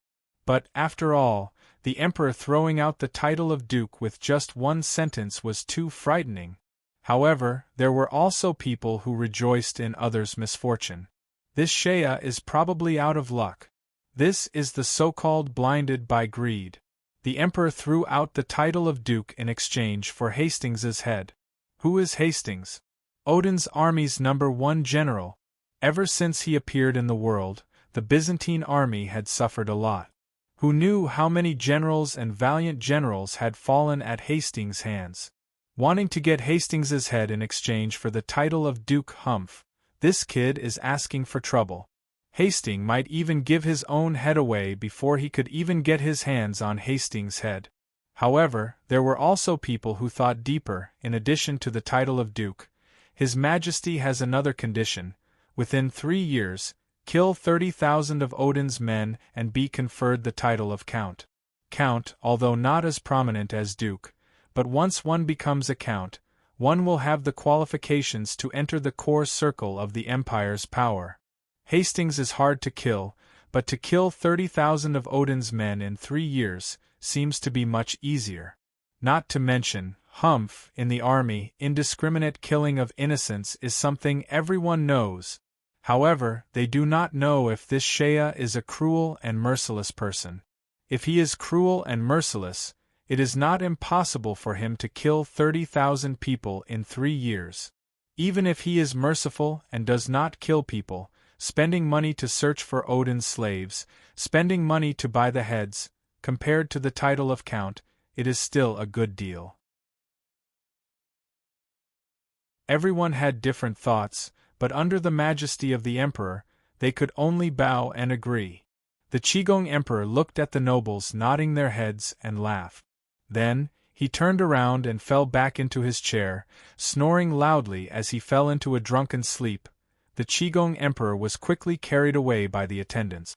After the emperor left, the crowd immediately relaxed and surrounded Shea. Many people raised their cups and congratulated Shea for being recognized by the emperor. Shea could not differentiate between those who knew him, those who did not know him, those who had good intentions, and those who had bad intentions. Fortunately, this country bumpkin still had some sobriety. He knew that there were many jealous people among these people. He was inexperienced, and if he said something carelessly in this kind of situation, he might be stabbed in the back. So, he had an idea. He picked up a few big wine cups and drank, but did not say a word. He pretended to be straightforward, and the others could not do anything about it. However, a few of the generals from the Eagle faction saw through Shea's behavior and laughed in their hearts. This kid knows how to hide his strength. Sure enough, after drinking a few cups, Shea fell back and pretended to be drunk. The attendants beside him had already carried him away. Ka-Tua and Sharba, who were outside the banquet hall, hurried over to take Shea back. That night, everyone camped in the camp outside the hunting ground. Although Shea was a baron, he was still young. He was only given an independent tent outside the camp. The guards outside the camp were very close to the Imperial Army's encampment. This showed the depth of his relationship with the nobles. The more powerful a person was, the closer his tent was to the Emperor's golden tent. As for Shea, he was still far from it. Although Shea was pretending to be drunk, he had drunk a lot today. After returning to the tent, he fell asleep. The next morning, Shea heard the bugle and immediately got up. He casually washed his face and rinsed his mouth with clean water in the tent.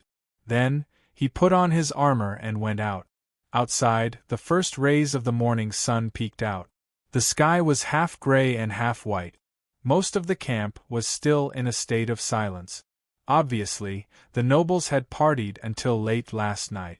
At this moment, most of them were still asleep. Shea's tent was at the very edge, and he was alarmed by the sounds of the Royal Guard's morning drill. After he got up, he saw that outside the camp, a team of Royal Guards had already begun their morning drill. The Imperial Army was the most important army under the control of the Imperial family. The people in the army were all elites selected from the standing armies. Not only were their individual qualities outstanding, but everyone's background and wealth had also been carefully scrutinized. At this moment, in Shea's opinion, they were indeed extraordinary. These Imperial Army squads were indeed strong and well-trained. Not to mention other things, in such a prosperous place like the Imperial capital, they were still vigilant in times of peace. They were exercising so early in the morning, showing that the military discipline was still strict. Just this alone was not to be underestimated. Shea stood at the side and watched the Imperial Army's drill for a while. It was divided into infantry and cavalry drills. The infantry drill was just a drill. As for the cavalry drill, Shea could not help but feel excited. He was from the 13th Division and naturally had a special affection for cavalry. Seeing the Imperial Army's cavalry drill, their formation was neat and orderly, and their horsemanship was excellent. Although it was just a drill, it was obvious that they were well trained. They were worthy of being called elite troop. Just that, after watching for a while, Shea had a strange feeling. There was no doubt that the Imperial Army was strong and well equipped. Their weapons and armor were a grade better than the standing armies he had encountered. Needless to say, they were well versed in their formation during training and were full of vigor when they were performing their drills. But he kept feeling that something was missing from this army. Country Bumpkin carefully thought about it and faintly grasped some clues. They were indeed missing something: killing intent. Killing intent was something that could not be seen or touched. Only those who had personally experienced it would know. Shea even felt that when he had been in the 13th Cavalry Regiment, he had seen their drill. It seemed that the cavalry's tactics of outflanking and charging were not as strict as the Imperial armies. But when the 13th Cavalry Regiment's cavalry charged, the killing intent naturally hit him in the face. This was not something illusory. It was a temperament that was tempered by a mountain of corpses and a sea of blood. This was a kind of courage and bravery that was ingrained in the bones. He suddenly remembered a sentence he had heard in the 13th Division. To determine whether a soldier is a veteran or not, do not look at how long he has been in the army. A soldier, even if he has only been in the army for 3 days, as long as he has experienced a real life and death battle, then he is a veteran. But for another person, even if he has been in the army for 3 years, if he has not been to the battlefield, then he is still just a raw egg. No wonder. Shea muttered to himself in a low voice. These Imperial army are stationed in the capital all year round. How could they have the opportunity to experience a real battle? Although they are well trained, they do not have killing intent. They are not real elite soldiers. Soon after, Sarba and Katua also got up and came out of the tent. Both of them were from the Iron Army, so they were naturally accustomed to the life of a military camp. After getting up early, they saw that Xiaoyao was already neatly dressed. The three of them looked at each other and smiled. Then, they looked at the distant nobles' camp, which was still quiet as if they were in a dream. The three of them showed some disdain. On the contrary, it was the sound of the Imperial Army's drill that made the three of them feel closer. Then, Shea, Sharba, and Katua took out their swords and sabers and started their drill in front of the tent. Although they were not in the army, the early morning training was a daily course. The three of them practiced their swordsmanship and killing skills for a while. Then, Sharba and Katua fought Shea together. In a short time, the sound of ping ping ping ping could be heard. The three of them were sweating to their heart's content. Only then did they feel refreshed. The smell of alcohol from last night finally dissipated. Although the Qigong Emperor did not see Shea and his retainers practicing martial arts in the camp in the morning, his subordinates had quietly reported it to the Emperor. When the Emperor woke up, it was already close to noon. After hearing the report, he was very pleased. He felt that he had not misjudged Xiao Xian. This kid was in the imperial capital, but he did not stray from his military skills. He was a talent that could be molded.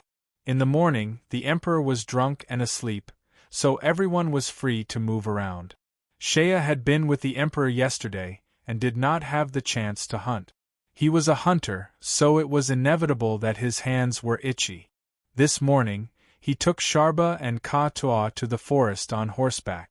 In half a day they had a bountiful harvest. Shea didn't only rely on archery when he hunted. He also displayed his own methods, jumping up and down in the forest, digging out nests and setting up traps.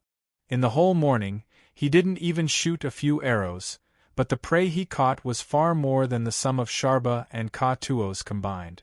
In comparison, although Sharba and Katua had served in the 13th Corps for many years and were stationed in the wilderness all year round, their survival skills in the wilderness were much worse than Shea's, a true mountain hunter. The three of them did not have the pretentious nobles beside them. Their actions were much more carefree than yesterday. They simply galloped their horses and chased their prey in the forest. After running around in the forest for a long time, Shea's sharp eyes suddenly saw a white shadow flash by in the forest. It was as fast as lightning. Shea immediately shouted, "It's a snow fox!" Snow foxes usually only lived in the cold climates of the north. They had snow-white fur and were extremely rare. In addition, these animals were naturally cunning and alert. Even the best hunter would have a hard time catching them. Therefore, the snow fox's fur was extremely expensive in the market. The nobles were also proud of wearing the snow fox's fur. Although Shea knew about snow foxes, he had never hunted one in the wildfire plains. Now that he saw one, he couldn't help but be excited. He shouted and chased after it with his two companions. He didn't want to shoot arrows because he was afraid of damaging the fox fur. He only urged his horse to chase with all his might to exhaust the snow fox's strength first. This snow fox was originally a guard of the royal garden. After it was captured in the north, it was raised here for the royal family and nobles to hunt for fun. This kind of animal was originally less ambitious than the real wild animals. Its nature had already deteriorated by a lot. Although it was chased by Shea and the other two, it was still gradually getting closer. "Spread out to the left and right. Surround it!" Shea shouted. Ka-Tua and Sharbo were both cavalrymen. Needless to say, their horsemanship was excellent. They immediately split up to the left and right and circled around from the side. Shea chased after it on horseback alone. However, that little bastard was scuttling around in the underbrush. Shea came out in a hurry and didn't bring any hunting dogs or falcons. At this moment, even though he had the strength, he couldn't use it. During this chase, Shea's feet slipped and he didn't know how far he had chased. He shuttled through the forest for a while, but even Sharba and Ka-Tua had disappeared. He wasn't in a hurry. Instead, his temper was stimulated. Today, he must catch this little bastard. Along the way, he shot arrows left and right. It wasn't to hurt the fox, but to scare it so that it wouldn't escape to the sides. Fortunately, Shea had brought a bag of ordinary goose feather arrows. Otherwise, he wouldn't be able to handle the iron spine armor-piercing arrows. As he chased, he saw that the fox in front of him was running with its tongue sticking out. It was gradually slowing down. Shea was delighted. Suddenly, he saw that the ground in front of him suddenly went up a hill. He urged his horse to catch up. He saw a wide open area in front of him. The surrounding forest spread out to the left and right. In front of him was a calm lake. This lake was surrounded by the Imperial Garden. The area wasn't very big. It was only about 100 meters. The surface of the lake was as calm as a mirror. The lake water was dark green. It was like a huge piece of jade inlaid in the forest. The grass beside the lake was dark green. Although it was the time when winter left and spring came, there was no sign of decay. Instead, it was full of vitality. What surprised Shea was that there was actually a person standing by the lake. A woman stood by the lake. She was wearing a snow-white cloak. The cloak seemed to be made of velvet, and it was worn by a woman. She had a noble aura, and her side was facing down as she gazed at the lake. Her long blue hair was draped over her shoulders, and she wore a golden headband on her forehead. Her skin was as white as snow, and although the cloak was spacious, it still showed off her graceful figure. Although Shea's sense of beauty was still a bit fuzzy at the moment, after that time when he went to the brothel with Roar and Green, he gradually realized that he was probably played by the old guy. The beauty was reversed. It was just that many years of habits were hard to change. At this moment, the woman standing by the lake was standing in the wind. She was like a goddess in the mist. If it was any other man, with a glance they would be stunned. However, when Shea saw it, he was only slightly stunned. He didn't pay attention to it. Shea didn't have time to think about why there was a woman in the royal garden. He was only thinking about the snow fox. He had been chasing it all the way and had already deducted a few gold coins. When he saw that the snow fox was slowing down, he suddenly raised his hand and scattered the gold coins like golden light all over the sky. His aim was average, but he, Uncle Shea, was now rich and overbearing. When he hit people with gold, he hit a large area. The snow fox couldn't dodge in time and was hit by 2 gold coins. It rolled and fell to the ground. Shea laughed and urged his horse to go over. He bent down and was about to pick up the fox, but he didn't expect that the beast was playing dead. When it saw Shea coming over and stopping his horse, it suddenly turned over and jumped up again. With a few steps, it rushed to the side of the woman by the lake. The woman was shocked. The snow fox scuttled into the woman's arms with a snort, only revealing its furry head. It stared at Shea with a pair of vigilant eyes and made a few whining sounds. Shea felt a headache coming on. He dismounted from his horse and strode towards the lakeside, arriving in front of the woman. Now that he was close, he could clearly see the woman's appearance. She looked like she was in her early 20s. She was at most 2 or 3 years older than Shea. She had a pair of big eyes like autumn water. Her gaze was clear, but there was a hint of sadness in them. Just this pair of eyes was enough to make people forget the rest of her face. It wasn't that she was ugly. In the eyes of an ordinary person, her appearance was also top-notch. It was just that her eyes seemed to be filled with a strange charm. Her eyes were big and bright, and they were filled with intelligence. Even though Shea's standards of beauty and ugliness were a little blurry at this moment, he couldn't help but instinctively feel that this woman's eyes were really beautiful. Among all the people he had met in his life, no one had eyes as attractive as this woman's. This lady. Shea scratched his head and bowed slightly. This action made him feel a little baffled. It was as if this woman's eyes were looking at him. Her indescribable nobility seemed to carry a kind of holiness and nobility. It made people unconsciously feel ashamed of their inferiority, not daring to profane her. Even a country bumpkin like Shea couldn't help but speak in a more refined and courteous manner. He even took the initiative to bow. The fox in your arms is my prey. Please return it to me." This woman's pair of eyes carefully looked at Shea. There was a hint of curiosity in her eyes. Then, she lowered her eyelids and placed a slender hand on the fox's head. She gently stroked it twice, and the furry head of the fox immediately bowed down. "This general, What did you call me just now?" Shea was stunned. "What did I call you?" Respected miss." "That, madam? Madam?" This woman looked at Shea and her eyes gradually revealed a smile. Her bright eyes curved like 2 crescent moons. When she smiled, her eyes were gentle and enveloped his body. Even Shea couldn't help but feel his body floating. His face turned red for no reason, and he stuttered for a moment, unable to say anything. "This general, you don't recognize me?" It was undeniable that this woman's voice was very pleasant to listen to. It was a gentle and delicate voice without any hint of seductiveness. It was gentle and amiable. Shea was somewhat impatient. "I just came to the imperial capital not long ago." He looked at the snow fox in the woman's arms. Are you newly transferred from the imperial army?" The woman looked at Shea thoughtfully and then nodded. She slowly walked over, but walked past Shea. Her tone returned to its cold and indifferent state.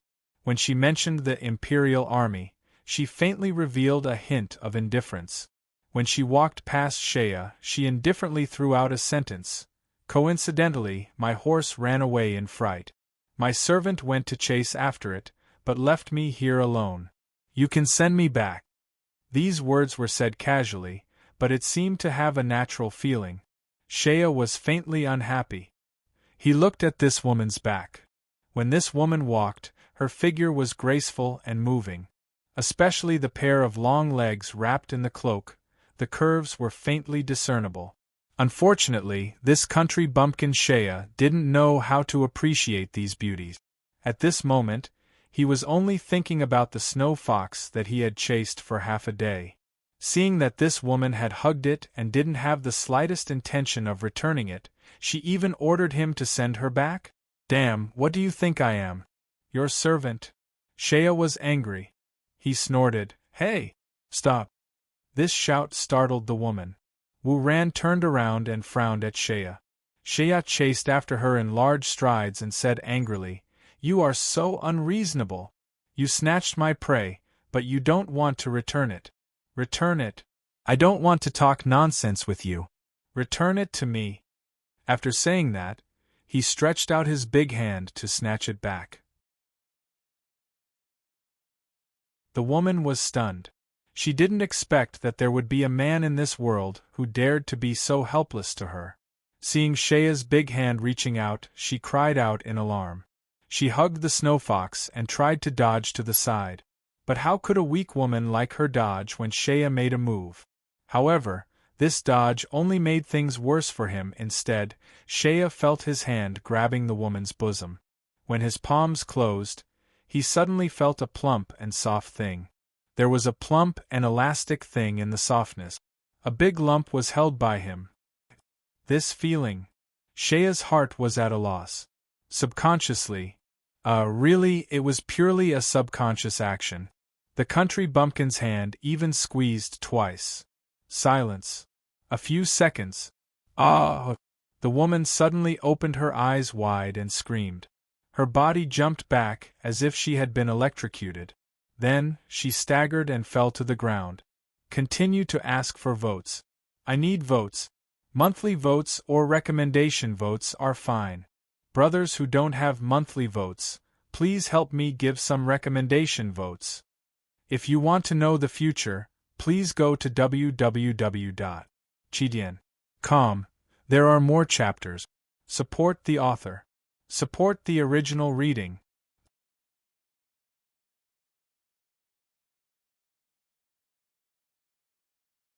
Chapter 155. Author's Note: I see some readers complaining that I've only been updating one chapter every day. I have to explain. Even though it's only one chapter, it's a 2-in-1 chapter. It's just that some of you only see the number of chapters and not the number of words. The 149th chapter, This Lord Wants to Sleep, 2-in-1 chapter. Daphne sat on the ground in a sorry state. She couldn't even remember if she fell in a panic or if she was pushed to the ground by this scoundrel. The 21-year-old Daphne had never been treated so rudely in her entire life. Her current name was Daphne Krenma. Krenma. This was the most illustrious surname in the entire Byzantine Empire, the symbol of the Byzantium imperial family. Daphne had been carrying this surname for several years. Ever since she came of age and married into the imperial family, marrying the current crown prince Garcia, her fate was already set. She was the crown princess, and if nothing unexpected happened, she would become the empress in the future. The Qigong emperor was old and the empress had passed away many years ago. Emperor Cantos had never appointed another empress. Therefore, from this perspective, Daphne could be considered the most illustrious woman in the entire Byzantine Empire. Moreover, this wasn't just because she was the crown princess. Even before she got married, she didn't take on her husband's surname. Her original surname was already illustrious enough. Minas. She was the youngest daughter of the Duke of Minas. Duke Minas only had this one daughter in his 40s. He treated her like the apple of his eye. She was born into one of the most illustrious families in the empire, the Duke of Minas. Her father was an illustrious veteran of the empire's military and the spiritual leader of the Eagle faction. Even in the warlord party, many of them were under the command of the Duke of Minas when they were young. As long as the Duke gave a word, both the Eagle faction and the warlord party would have to give him some face.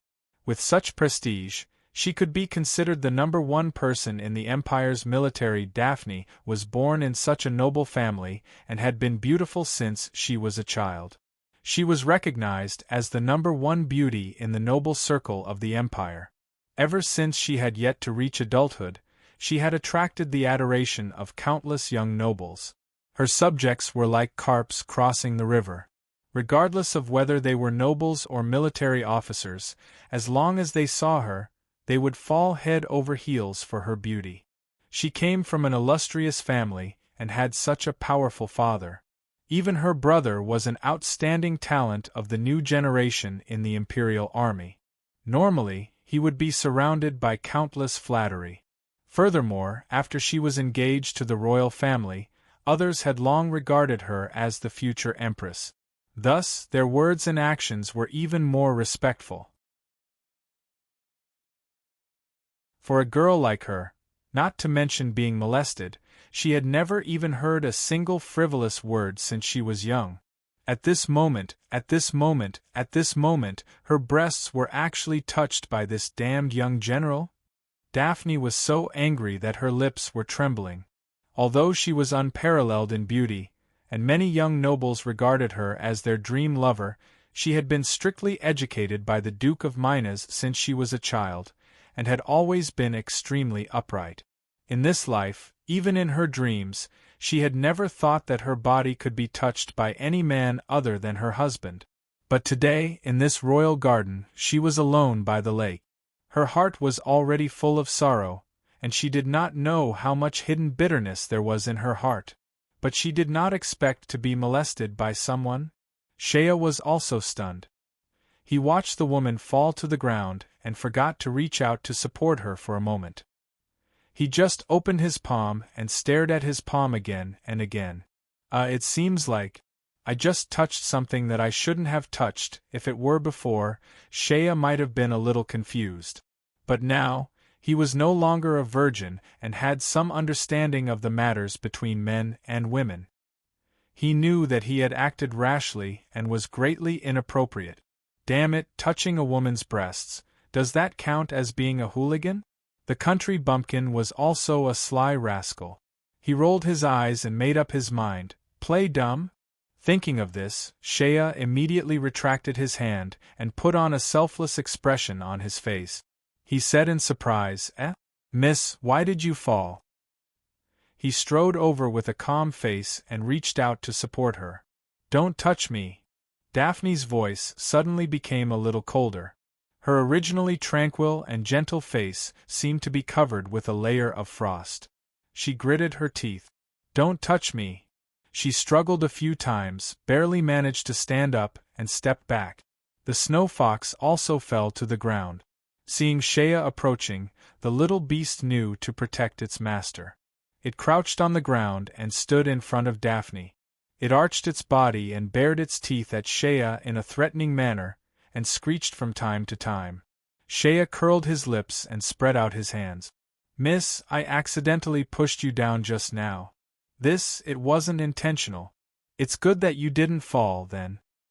Daphne was so angry that her face turned red. But since Shea did not mention the breast attack just now, she felt a little relieved. She was a dignified person, and naturally would be embarrassed to talk about such things.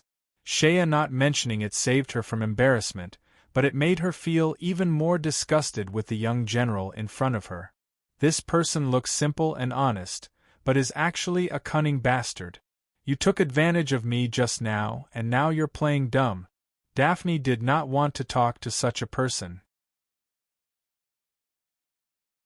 She was of noble status, and was too lazy to ask for Shea's name. Looking at his attire, he was most likely a member of the Imperial Army.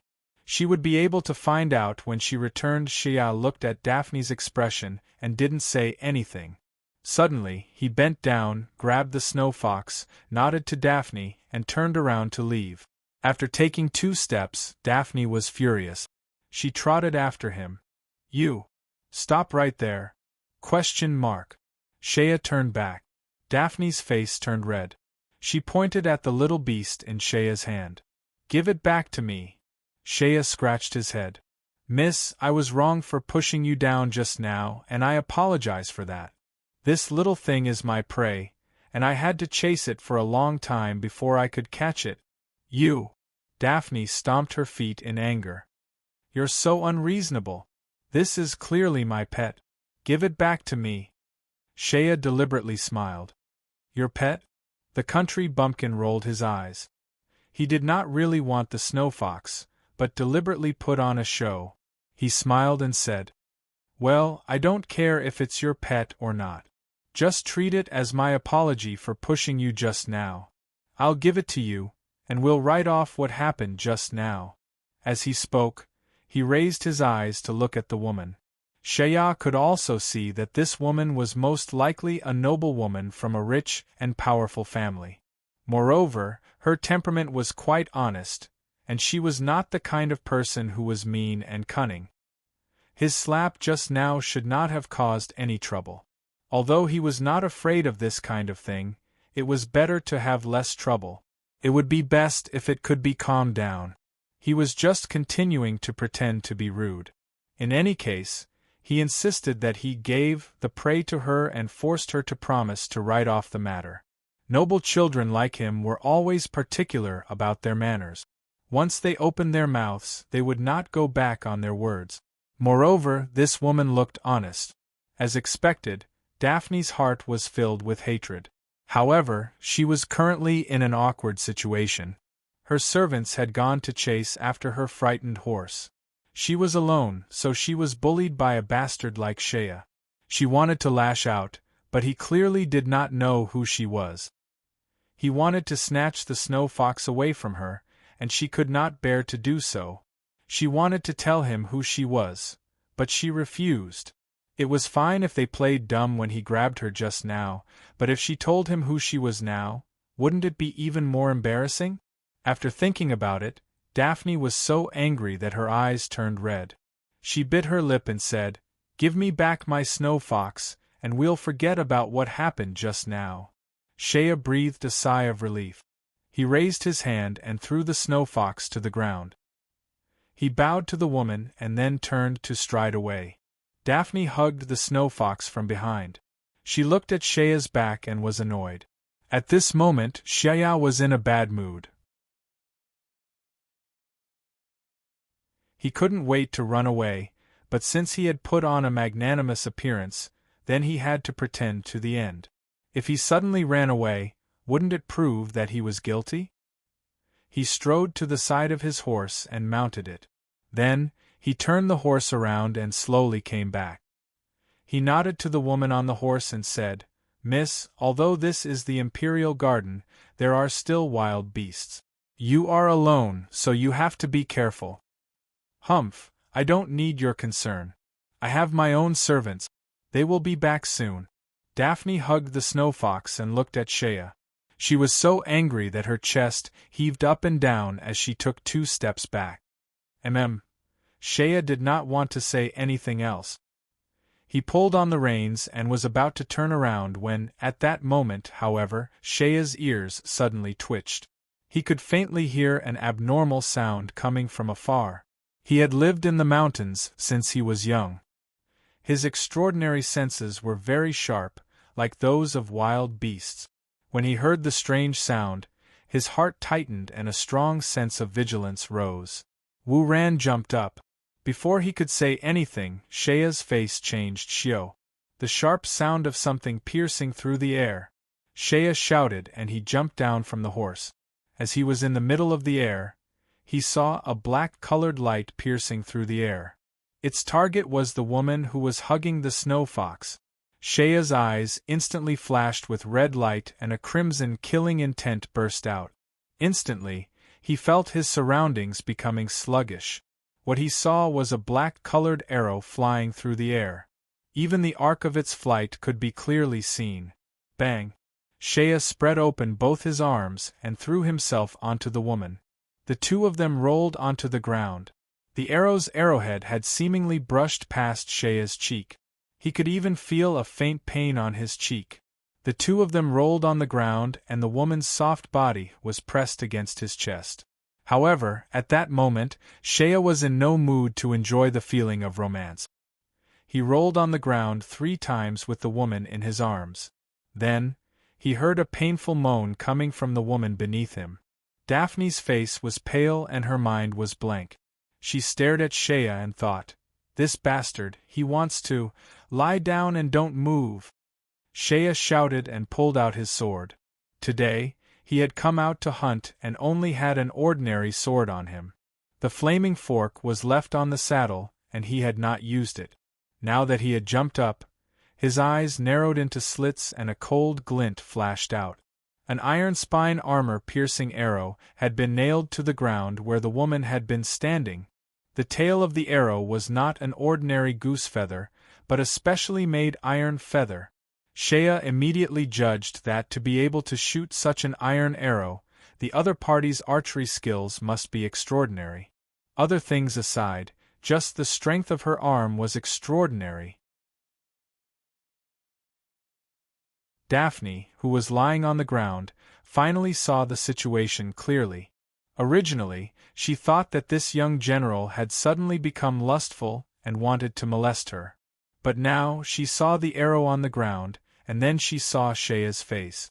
There was a line of blood on the left side of his cheek, and a few drops of blood seeped out from the thin wound. She instantly understood that she had misunderstood this young general. If not for him pouncing on her, she would have been dead. Shea held his sword in one hand and bent like a cat. Like a wild beast, he carefully observed the forest in the distance. The arrow just now had come from this direction. The forest in the distance was still silent. The wind blew and the grass rustled. Shea's heart was already in his throat. He narrowed his eyes and shouted, "Who is it? Who dares to assassinate in the Imperial Garden?" There was no response from the other side. Then, Shea suddenly saw a dot of cold black light flashing within the lush green forest. His eyes flashed. Shio. Another arrow pierced through the air. This time, the arrow seemed to have a black light on it. Clearly, the person who shot the arrow had imbued the arrow with the power of Do Chi. The assassin was not to be trifled with. The power and accuracy of this arrow were top-notch. The place where Shea was standing was empty and had no cover. If he dodged, it was not impossible, but the delicate girl behind him was on the ground. If he dodged, she would have no chance of survival. As long as the other party knew how to shoot in rapid succession, the next arrow could easily end this girl's life. At this moment, the red light in Shea's eyes intensified. He could only see the dot of black light in front of him. The arrowhead grew clearer and clearer. Shea suddenly roared. Both hands gripping his sword, he aimed it at the incoming arrow. Open! A faint red line appeared on the tip of the sword. Under the crimson killing intent, Shea's mental power was unprecedentedly vigorous. Within the area controlled by his mental power, everything seemed to slow down in his eyes. Such a consummate skill was the natural enemy of this sneak attack. Moreover, Shea was born with a strong physical body, and his strength and agility were first class. Otherwise, if it were someone else, even if they burst out with their mental strength and could see the trajectory of the opponent's arrow, their eyes could see through it, but their body's movements couldn't keep up with their consciousness, and it would be in vain. Shea's muscles that were covered in armor suddenly expanded. The crimson killing intent burst out and his movements were like that of a ghost. The sword in his hand slashed down on the arrowhead. Clang! A crisp cracking sound rang out, as the tip of the sword accurately struck the center of the arrowhead's tip. The tip of the sword contained an unstoppable crimson murderous aura. It was originally an ordinary steel longsword, but now it had become incomparably sharp. The moment the sword tip and the arrowhead came into contact, the iron arrowhead was split open a little. Fine iron foam fluttered in the air as the sword tip slashed into it. A sharp scratching sound rang out. The sword tip cut open the arrowhead and split the entire arrow shaft into two. The power of this arrow was astonishing. Even though it was split into two by Shea, the arrow shaft did not lose its momentum. It only changed its direction slightly. Splitting left and right, it almost brushed past Shea's body. The arrow shaft brushed past Shea's steel-soft armor and gave out a teeth-numbing scratching sound. That moment just now was truly thrilling to the extreme. Shea himself was also covered in cold sweat. He was too careless just now. He did not even know the opponent's strength and dared to rashly receive such an arrow. Fortunately, the crimson killing intent was strong. Otherwise, his head would have been pierced by the arrow. The distant forest was silent. Clearly, the opponent was also shocked by Shea's astonishing skills. Shea panted. He did not dare to turn around. Step by step, he retreated to Daphne's side. Ignoring everything else, he pulled her behind him and whispered, "Hide behind me. Don't show your head." Step by step, he retreated to the side of the horse. Shea urged in a low voice, "You know how to ride a horse, right? Get on the horse and enter the forest. Once you enter the forest, there will be trees to block you. You won't have to be afraid of arrows. Hurry." After saying that, Shea took down the howling bow and grabbed 5 arrow shafts. 4 of them were goose-feather arrows, while the last one was his special iron spine armor-piercing arrow. Grabbing it in his hand, he whispered to the woman behind him, "I said run. Get on the horse immediately and don't look back. Run into the forest. Do you hear me?" At this moment, Daphne's face was pale, and her eyes were full of fear. Just now, she was pounced on by Shea, and when she fell to the ground, she sprained her right foot. At this moment, the pain was unbearable, and tears flowed out of her eyes, but she didn't dare to say half a word, only answering in a low voice. At this moment, where was the anger she felt toward Shea? Instead, it was filled with gratitude. "Run!" Shea suddenly shouted, then his body immediately dashed horizontally towards the direction of the forest. While he was in midair, he suddenly pulled the condensing howl bow. At this moment, his whole body's strength was pouring into his arms. His eyes flashed with a red light, and a red line could be seen rapidly pouring down from his fingers into the condensing howl bow. The silver bowstring seemed to be suffused with a hint of crimson. Shea's large hand grabbed 5 arrows and knocked them on the bowstring. Aiming at the direction where the arrows came from, he instantly pulled the howling bow into the shape of a full moon.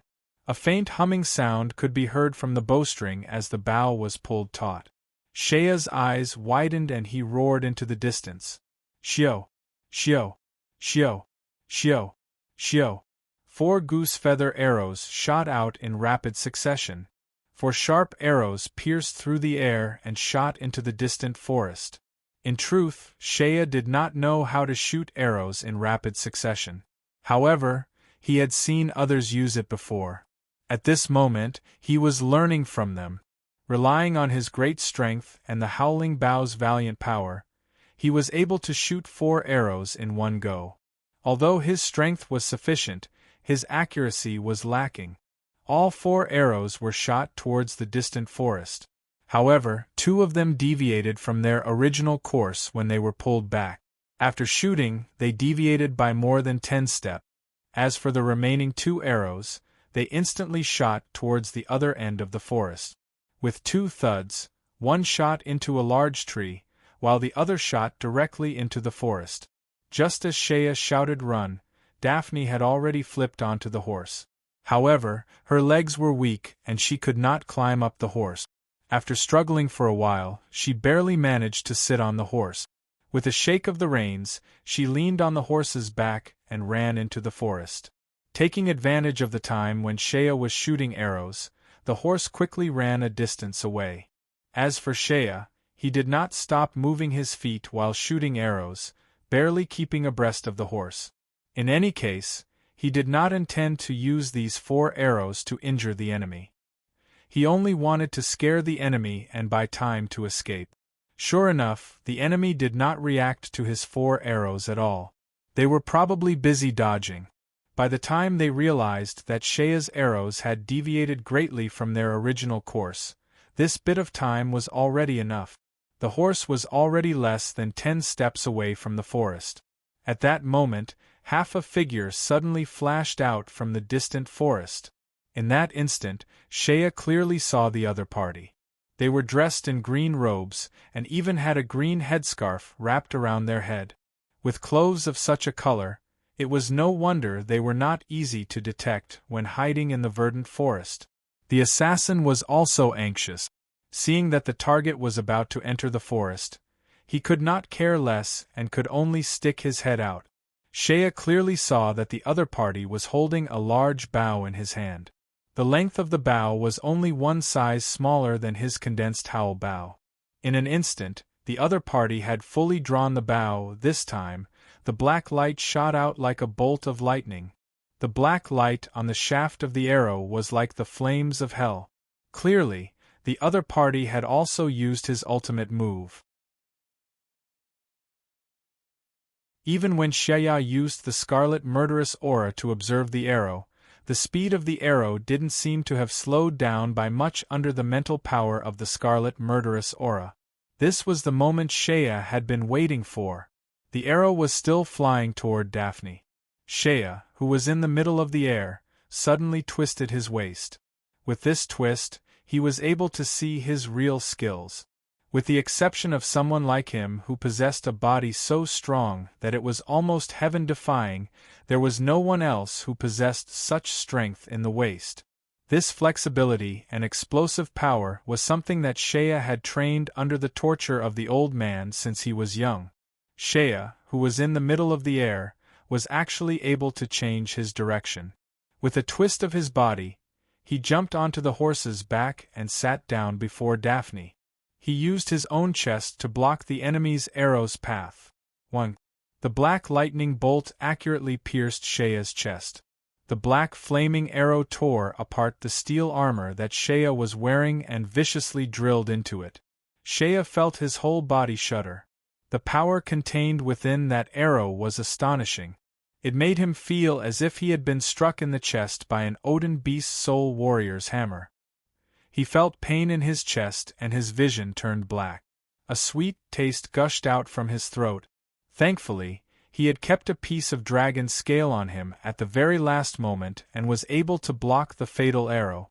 The arrow struck the dragon's scale, seemingly piercing through it. However, the dragon's scale suddenly flashed with a faint light and the black flaming arrow on the arrow shaft instantly dimmed down. With a "kring" sound, the arrow was deflected away by the dragon's scale. Shea swallowed a mouthful of blood. His earlier actions, even his body, was all for the sake of this final moment. The other party had clearly used all his strength in this arrow, and his opponent's movements became sluggish. Shea, who was still on the horse, struggled to pull open the howling bow. The moment he pulled, he felt a tearing pain in his chest, and his heart sank. He was injured after all. This arrow from the other party was very powerful. Even though he had the dragon scale on him, he was still unable to block it. At this moment, he had no time to think about it. After pulling open the howling bow, he knocked the last arrow onto the bowstring. 1. The sound of the bowstring vibrating was unprecedentedly fierce, like the roar of the sea. Under the crimson killing intent, the might of the howling bow was finally revealed. After the iron spine armor-piercing arrow was ejected from the bowstring, it carried with it a red light and did not make any sound. No, it could be said that the speed of the arrow had surpassed the speed of sound. The arrow arrived first, followed by the sound. The arrow was so fast that its shadow could not be seen. In a flash, it had arrived before the assassin. The assassin did not expect Shea's arrow to be so powerful. It was too late for him to dodge. A red light blasted onto the assassin's body. Shea's archery skills were still lacking and the arrow did not hit a vital point. Instead, it struck the assassin's shoulder. However, the crimson killing intent combined with the howling bow was extremely powerful. The moment the arrow struck, the iron spine armor-piercing arrow suddenly exploded. With a booming sound, a burst of blood burst out from the assassin's shoulder. The iron arrow had completely exploded, causing iron shavings to burst out, turning the assassin's shoulder into mush. The assassin released a beast-like howl of pain. He turned around and fell to the ground. After rolling a few times on the ground, half of his body was badly mutilated. Suddenly, he sprung up and dashed into the forest. He pulled out an item and crushed it. A dark green light flashed out, bringing with it the faint fluctuations of magic. Then, his figure disappeared amidst the magic light. Seeing that, Shea felt vexed. He had taken such a risk, but the other party still managed to escape. After putting down the howling bough, he suddenly felt a wave of exhaustion. Behind him, Daphne cried out in shock. "Hey, you!" Shea turned his head and looked at the woman. He gasped for breath. Before he could say anything, the mouthful of blood that he had been forcibly suppressing finally sprayed out. The mouthful of warm blood sprayed onto Daphne's face. Daphne screamed. Shea's body fell down from the horse. Thankfully, the grass was soft and Shea struggled to sit up after falling to the ground. However, both his arms were sore and powerless. If another assassin were to appear, he could only wait to be slaughtered. He forced himself to look at his chest. The steel armor had been destroyed and a large hole had been torn open on his chest. From this, one could see the power contained within that arrow. He struggled to pull open the armor and pulled out the dragon's scale from the inside. Looking at it, he saw that the originally smooth surface of the dragon's scale had a deep indentation in the middle.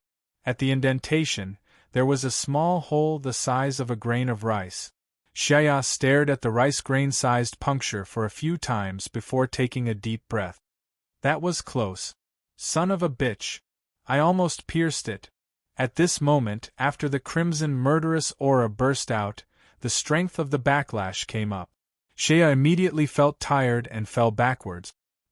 He stretched out his arms and panted, his vision turning black. Daphne also jumped down from her horse and knelt nervously beside him. This noble lady's face was covered in Shea's blood. Her pretty face looked ferocious and frightening. She wiped it away, but it was a mess. Tears welled up in her eyes.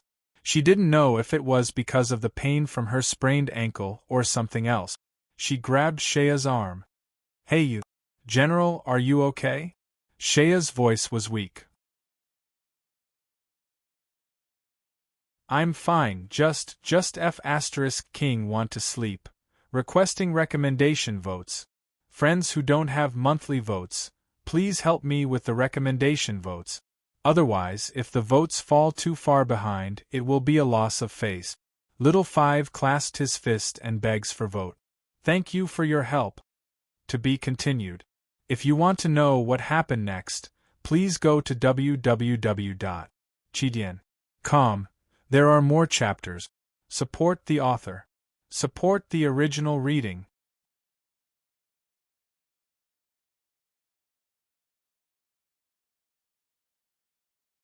Chapter 156. The 150th chapter, Country Bumpkin Pretending to be a Fool, 9,000 words, begging for monthly votes. The recoil of this crimson-killing intent was extremely strong. Shea fell to the ground on his back, sprawled out on all fours. He only felt that the strength in his body had been sucked out. The feeling of exhaustion in his consciousness attacked him wave after wave. This kind of physical strength and mental strength had dried up, making him wish that he could fall unconscious and sleep for 3 days and 3 nights. Seeing the young officer fall to the ground, Daphne was at a loss for a moment. After hesitating for a moment, she reached out her delicate palm and gently patted Shea's face twice, but she didn't dare to pat too hard. At this moment, her heart was beating like a deer, frightened and frightened. Looking at the blood hanging from Shea's mouth, her heart was filled with gratitude. She subconsciously looked around, but it was empty. Where was the shadow of a person? Her servant went out to look for a horse, but she didn't know where he went. Thinking of this, Daphne couldn't help but cry out a few words. But in the forest, there was only the sound of leaves rustling. Where was the shadow of a person?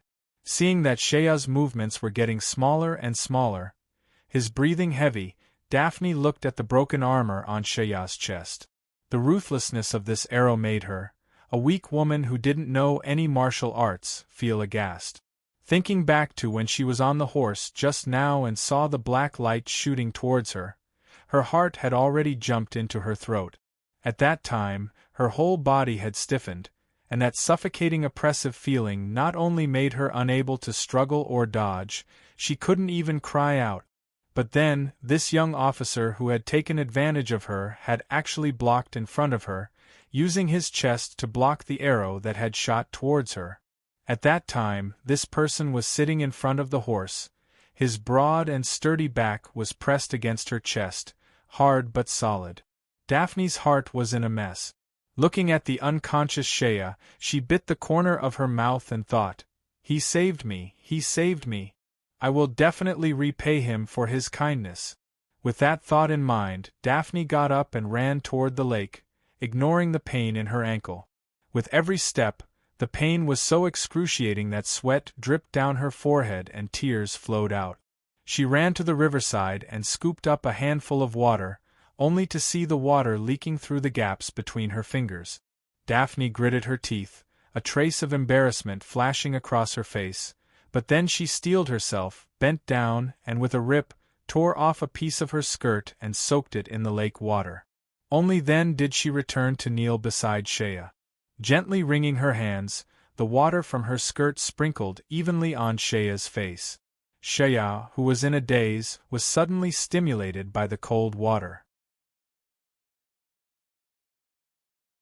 He immediately quivered and forced himself to open his eyes, only to see the woman's face in front of him. The blood, tears, and sweat on her face were mixed together, looking rather ridiculous. Shea grinned. The cold water made his mind a little clearer. He struggled with all his might. Seeing this, Daphne, who was at the side, no longer cared about the difference between men and women. She stepped forward and supported Shea's shoulders, almost half-hugging him. She tried her best to lift him up, but unfortunately, her strength was too small. Shea's country bumpkin body was heavy. She hugged him twice, but not only was she unable to lift him up, Daphne cried out, her hands slipped, and she fell heavily into Shea's arms. Her head hit Shea's chin, and with a bang, her forehead turned red. Idiot! Although Shea did not have any strength, after being jolted awake by the cold water, his mind was clear. He angrily shouted, "Woman, why did you touch me? What a waste of time! Hurry up and think of a way to get help. I can't move now. If another assassin comes, Lao Tzu will really be buried with you." Daphne's face turned red, her eyes flashing with fear. She spoke with a sobbing tone. I called, but there was no one. I don't know where my servant went," Shea snorted. In an instant, countless thoughts flashed through his mind. The assassin just now was obviously targeting this woman. This woman's identity must not be ordinary. And when the assassin came, this woman's servant ran away. Is it really such a coincidence? Don't panic. Shea had experienced many life and death struggles. At this time, he calmed down and said in a low voice, "This is the Imperial Garden. Those assassins can't sneak into this place in large numbers. There should only be one assassin. I hope so. Don't panic, go look at my horse. It's about to hang a horn. Take it down and blow it.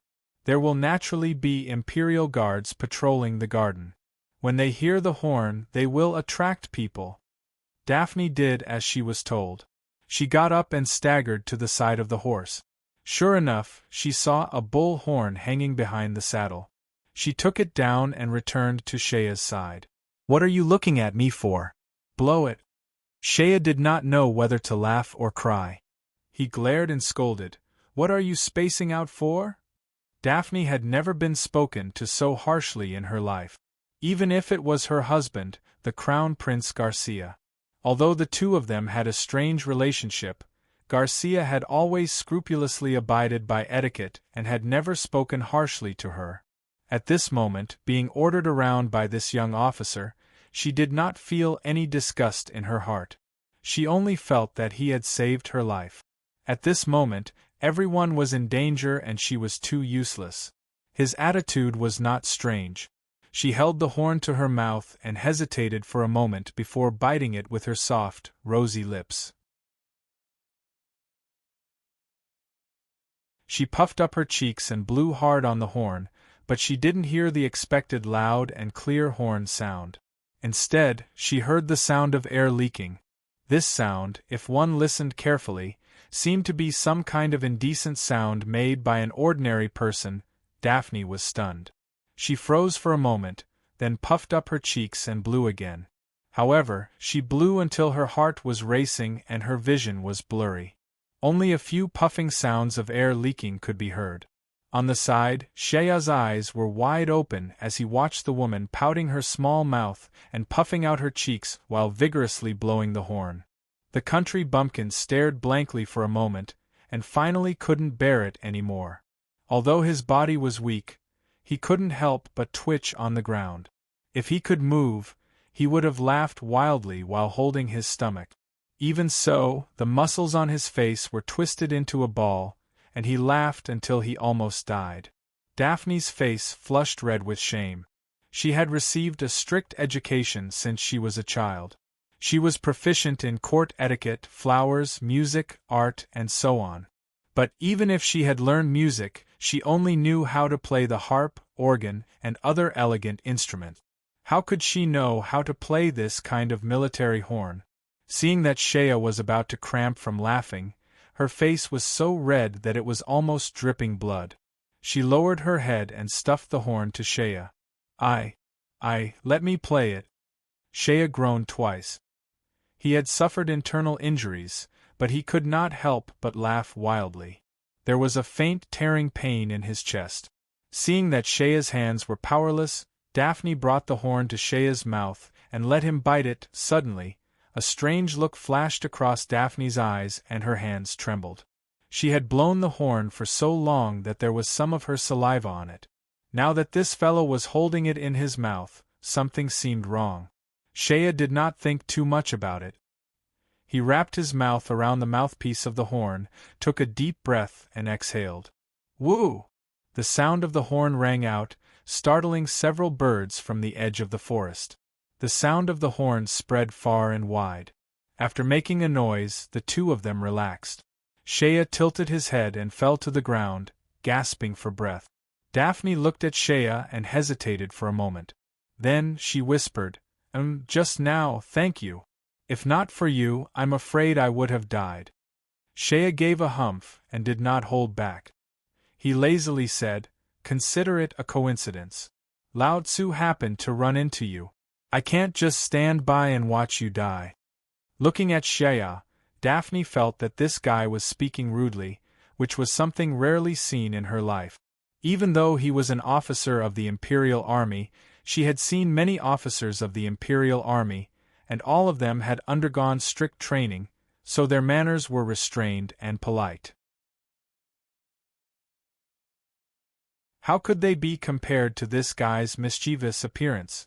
However, at this moment, Daphne found this careless fellow much more pleasing to the eye compared to the rigid and serious officers of the Royal Army.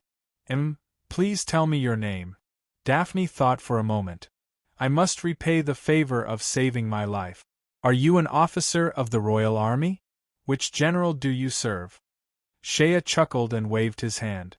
"Lao Tzu is not a member of the Royal Army." "Not a member of the Royal Army? Could he be one of the nobles invited for today's hunt?" However, judging by his appearance, he was wearing a neat military armor. Unlike the other nobles, who were all dressed up like peacocks spreading their tails. Additionally, the nobles of the empire were most particular about bearing and manners. This fellow was uncouth and uncultured. Which part of him resembled a noble? Shea noticed the strange look in the woman's eyes and felt somewhat displeased. "Hey, woman, what is the meaning of that look? Do I not look like a noble who was invited? Let me tell you, I am a genuine baron. In the future, I will be conferred the title of Count and Duke." Hearing this, Daphne couldn't help but chuckle. Even the stains on her face couldn't hide her beauty. Her eyes flashed with a smile, just like a spring flower blooming. Even a muddle-headed person like Shea couldn't help but stare blankly. This woman, is she beautiful or ugly? If you say she is ugly, then why do I feel that she is so beautiful when she smiles just now? Daphne did not know how many times men had looked at her like this since she was a child. Seeing that Shea's eyes were dull, she did not care. Holding back her laughter, she said, "Well, Mr. Who will be conferred the title of Duke in the future, can you tell me your name?" She laughed inwardly. Conferred the title of Duke? Her father was a Duke of the Empire.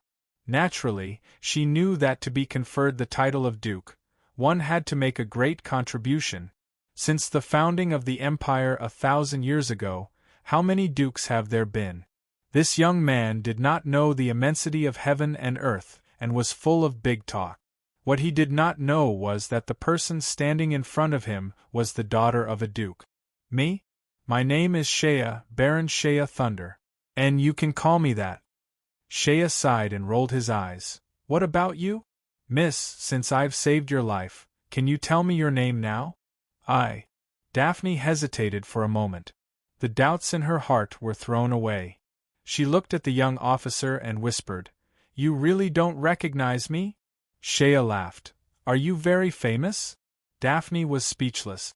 Looking at this ignorant guy, she did not know how to explain it to him tactfully. This guy claimed to be a noble, but Daphne had never seen such an ignorant noble in her life. He did not know the basic etiquette of nobility at all.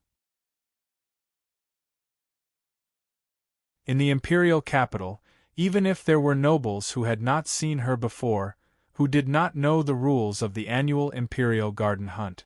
Except for the imperial family, those who attended the event were not allowed to bring women. Based on this rule alone, even if he did not recognize her, once he saw her, her identity would be obvious. And yet, this guy seemed to know nothing about it. For someone like him to be invited to participate in the imperial garden hunt, he must be someone of high status and power. How could he be so ignorant?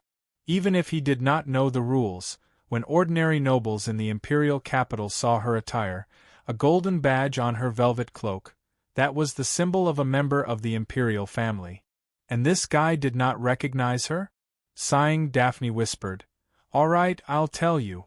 I am." At this point, she suddenly shut her mouth, a strange look on her face. "What are you?" Shea frowned. "Hey, don't be like this, humming and hawing. Who are you?" At this moment, Daphne hesitated. Everyone she had met in her life scrupulously followed etiquette when they saw her. She did not know how many young nobles she had met, but in front of her, they all tried their best to act cultured, refined, and courteous. Their every move was dull and uninteresting. But this guy, despite his vulgar words, had a natural simplicity and cuteness. All right, Shea had another simplicity and cuteness evaluation. Todoro and the others continued to bang their heads against the wall. If she revealed her identity, would he immediately change his appearance? Like those nobles she had met before, he would immediately change his face and put on that disgusting hypocritical tone?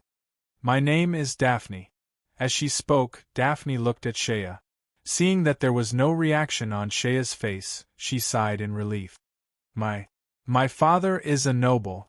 Daphne pretended to be calm and continued, "Even if I tell you, you might not know." That's true." Shea nodded casually.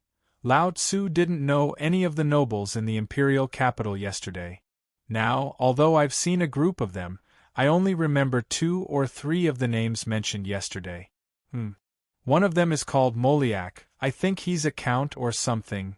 Yes, that's Count Moliak, the Minister of Military Logistics of the Imperial Military Headquarters.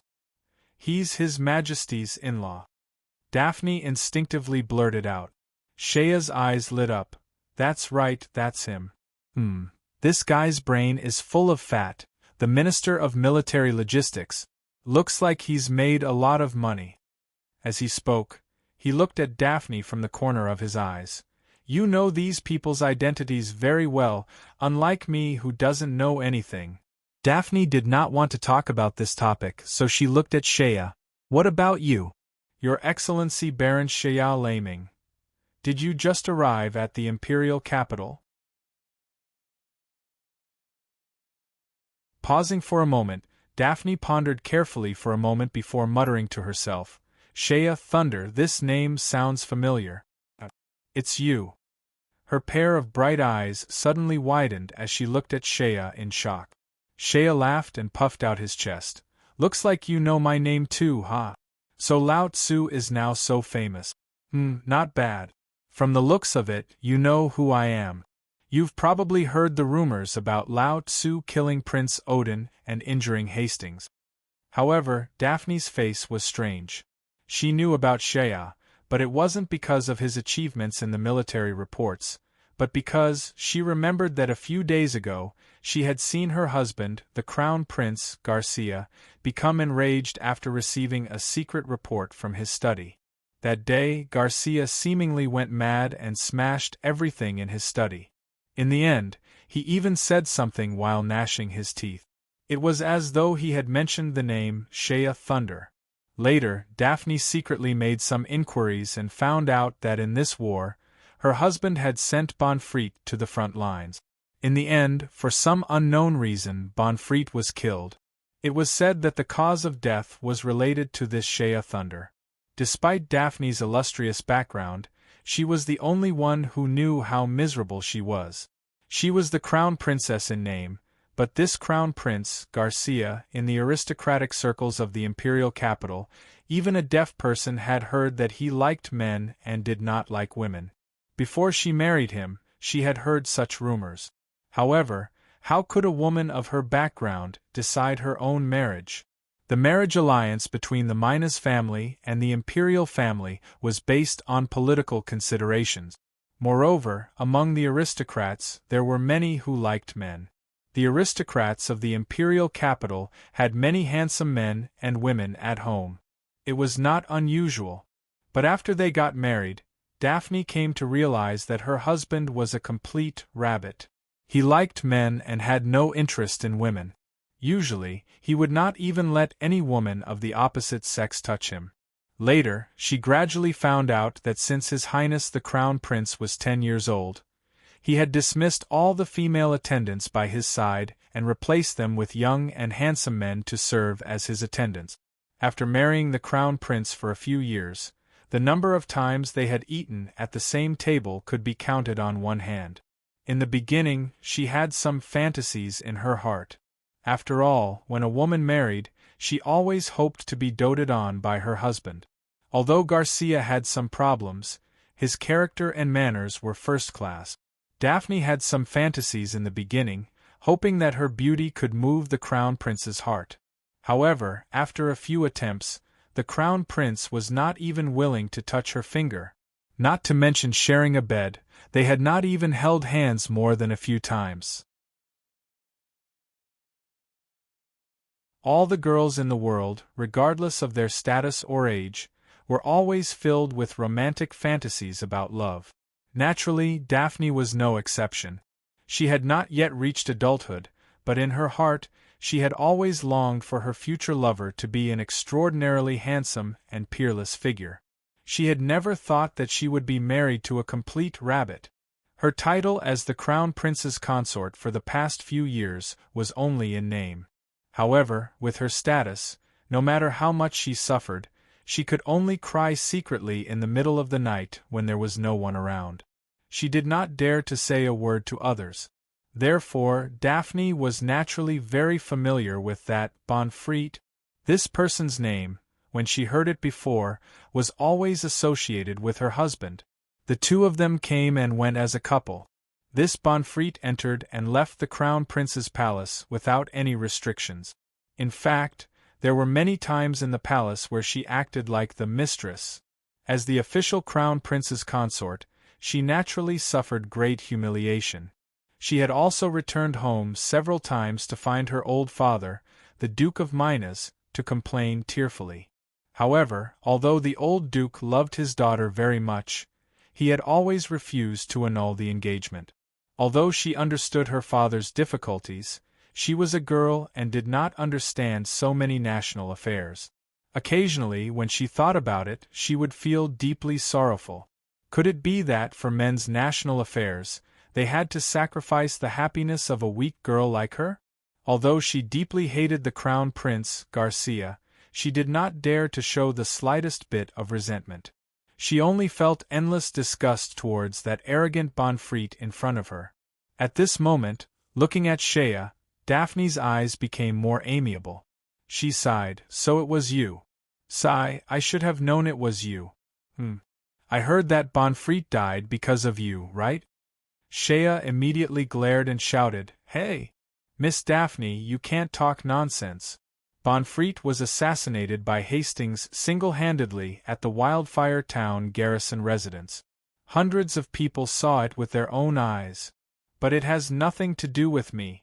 Don't put this on my head. With that, he lowered his voice and said with a wry smile, His Royal Highness the Crown Prince probably hates me to death because of this matter. Don't talk nonsense. Daphne giggled. Looking at Shea's flustered expression, she remembered that the person she hated most in her life had died at the hands of this person. The gratitude in her heart deepened. She smiled and said, Well, I won't say any more. But, thank you. Thank me? Thank me for saving you just now? Haven't you already thanked me? Daphne's eyes curved as she smiled and said, Don't ask. Anyway, thank you. Shea had never talked so intimately with a member of the opposite sex in his life, poor thing aside. At his age, he was still a teenager. Naturally, he had some instinctive desire to get close to the opposite sex. However, his aesthetic standards were a mess before. After that time in the brothel, he gradually returned to normal. But after all, it was a habit of more than 10 years. How could he change it in a day? But this Daphne was really stunningly beautiful. She was born with unparalleled beauty, and her beauty covered the entire capital. Especially those eyes, which were indescribably bright and moving. Even Shea had to admit that he did not dare to differentiate between beauty and ugliness. This woman's eyes were so beautiful that he could not ignore them. This kind of beauty that transcended boundaries immediately attracted the instincts of a country bumpkin. He didn't have many other thoughts, but he instinctively felt that talking to such a pleasing and amiable young woman for so long made him feel comfortable in his heart. The two chatted casually for a while. Shea was after all extremely tired. Although he had been splashed with cold water, his spirit gradually weakened. His eyelids grew heavier and his voice gradually lowered. In the end, he might not even respond to Daphne's 3 to 5 sentences. Gradually, his consciousness blurred. But he remembered in his heart that he was not out of danger and forcibly supported his spirit, not daring to let himself pass out. Finally, after an unknown period of time, he heard the sound of horse hooves coming from the forest. The sound of horse hooves was orderly and solemn. There was also the sound of a military horn. Evidently, the patrolling Imperial Guards had arrived. Shea's heart relaxed. Immediately, the mental strength that had been supporting him relaxed. He breathed a sigh of relief and finally closed his eyes, falling into a deep sleep. Daphne stood up and waved her hand in the direction of the forest to call for help. Seeing a group of Imperial Guards running out of the forest and seeing Daphne from afar, the leading officer naturally recognized this crown princess. He led his men and dismounted from a distance and quickly ran over. Daphne sighed inwardly when she saw that Shea had already fallen asleep beside her. Your Highness! The leading cavalry officer knelt on one knee on the ground. Daphne was a bit absent-minded. She was stunned for a moment before saying, I was in the forest and got separated from my servants. Just now I encountered an assassination attempt. This general passed by and saved me. She briefly said a few words, and the expressions of the Imperial Guards instantly changed. The Imperial Gardens were heavily guarded today. An assassin actually slipped in and dared to assassinate the crown princess. Fortunately, they did not succeed. Otherwise, if something went wrong, His Majesty would probably be enraged, and these people on duty would have to slit their throats and commit suicide to atone for their crimes. This is Baron Shea Laming, a noble sir who was invited to this hunt. He may have suffered some injuries, so please take good care of him. Although Daphne wanted to personally send Shea back, after such a big incident, she was afraid that the Emperor would summon her back and ask her questions. She would not have the time to personally take care of Shea. Moreover, she had just concealed her identity and deceived him. She was really embarrassed to face this simple and straightforward young man. After hesitating for a moment, Daphne looked at the Imperial Guard officer and said in a low voice, "Don't spread this matter. Also, this Baron Shea doesn't know who I am. You should also firmly keep your mouth shut." This Imperial Guard had served in the palace for a long time and was naturally familiar with the rights and wrongs of the palace. He knew that this matter was no small matter. How would he dare to speak carelessly? He solemnly agreed and whispered instructions to a few subordinates beside him. Then several Imperial Guards came up and clustered around Daphne. Naturally, there were Imperial Guards officers who gave up their horses for Her Highness to ride. The remaining few people carried Shea and returned to the forest the way they came. When Shea woke up, it was already dark. He turned over and found himself in his tent. Beside him were swords and weapons, and even the howling bough was placed beside the bed. There was a bitter taste in his mouth, and there was a slight taste of medicine. Presumably, when he was unconscious, someone had given him medicine to nurse his body. As soon as he got up, Katua and Sharba strode in from outside the tent. Seeing Shea get up, Sharba laughed and said, "Ha ha! Shea, I knew you'd be fine. Damn, we've already killed our way out of a magnificent army. What's there to be afraid of a little assassin?" Shea frowned and whispered, "How did I come back?" "A few Imperial Guards carried you back. Then you were unconscious for a few hours. During that time, His Majesty the Emperor heard that you were injured and sent a medical officer to see you and give you some medicine." Sharba became more excited as he spoke. "You've hit the jackpot. Damn, the three of us were chasing that fox, but Katua and I ran in the wrong direction and couldn't find you. I didn't expect you to encounter a hero saving a damsel in distress. Haha. Just don't know which noble lady did you save. Maybe you can take the opportunity to win her heart." Hearing this, Shea suddenly showed a strange smile on his face. "Humph, win her heart? Don't even think about it. To tell you the truth, I met the Crown Princess." "What?" Katua showed a surprised expression. "The Crown Princess?" "Yes." Shea looked serious, "but I pretended not to know who she was. Otherwise this matter would be troublesome." He raised his head and looked at Katua. "After I was carried back, what did the outside say about this?" Katua said in a low voice, "They only said that you saved a lost court lady in the forest and met Odin's spy who escaped into the garden." "Ha!" Shea smiled coldly and said in a low voice, "Court lady? Humph! How could Lao Tzu not know who she was?" At first, he didn't know, but later, after chatting for so long, Lao Tzu isn't a fool. He already guessed it.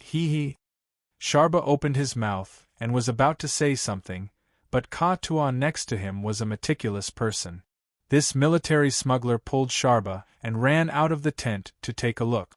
When he came back, he put down the tent curtain and looked at Shea. "You said you pretended not to know?" "Of course." Shea frowned.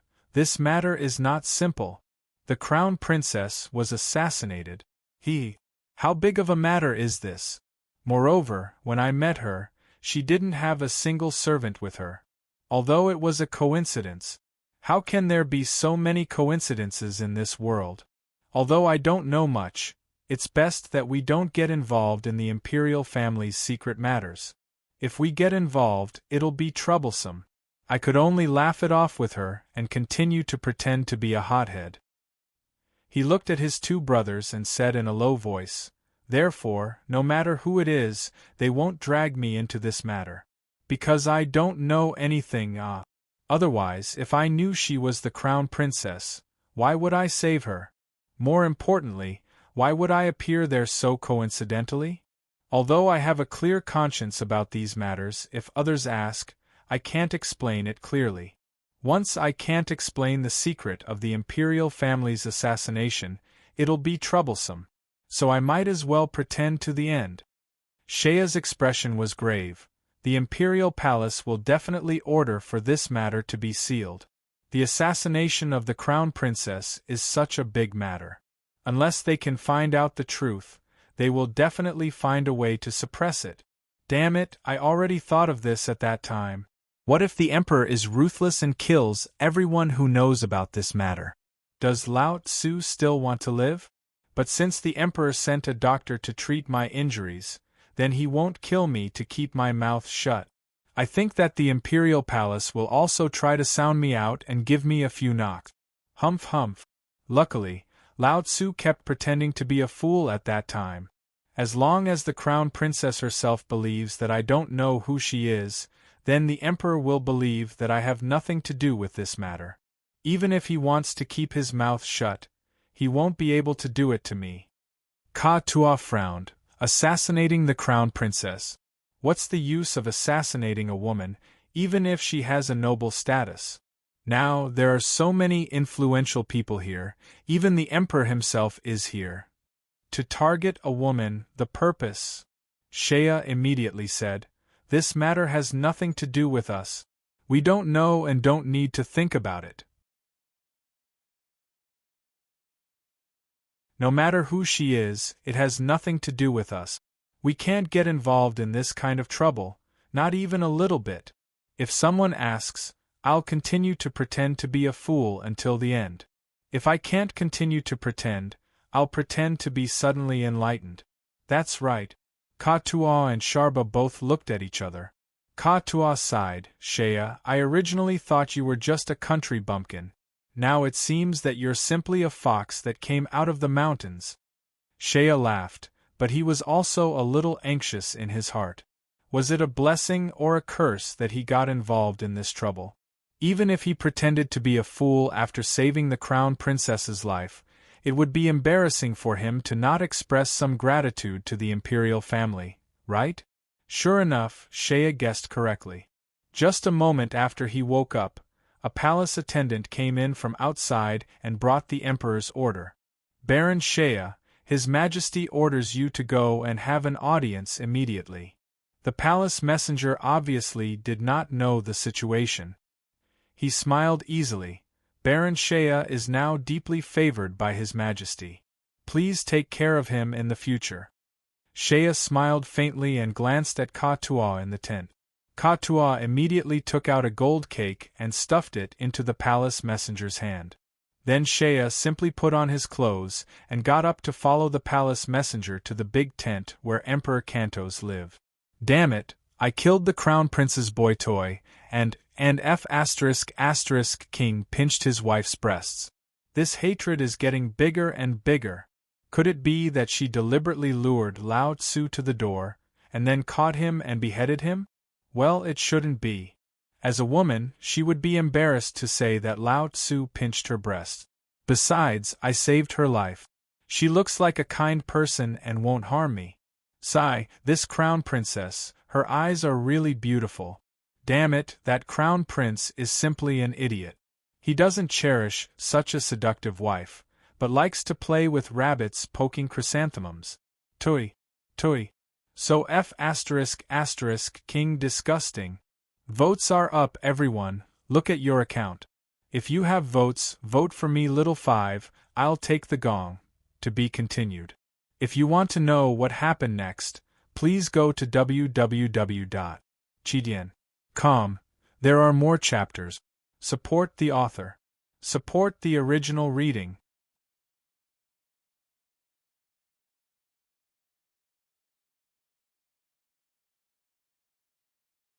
Chapter 157. At this moment, the moon was bright and the stars were sparse. Shea followed the palace attendant all the way to the emperor's tent. Along the way, he could clearly feel the heavy security. Although the number of patrolling royal guards didn't increase significantly, the royal guards were fully armed. Moreover, they had already switched camps. On the left and right of the emperor's tent, 2 new camps were set up and 2 squads of royal guards were stationed nearby. The emperor's tent was like a house. When a sovereign of the country travels, rather than a tent, it would be better to call it a mobile palace that can be dismantled. There were actually several people going in and out of the big tent.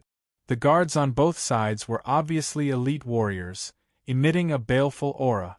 As Shea walked through them, he could clearly feel the valiant aura of each of the guards.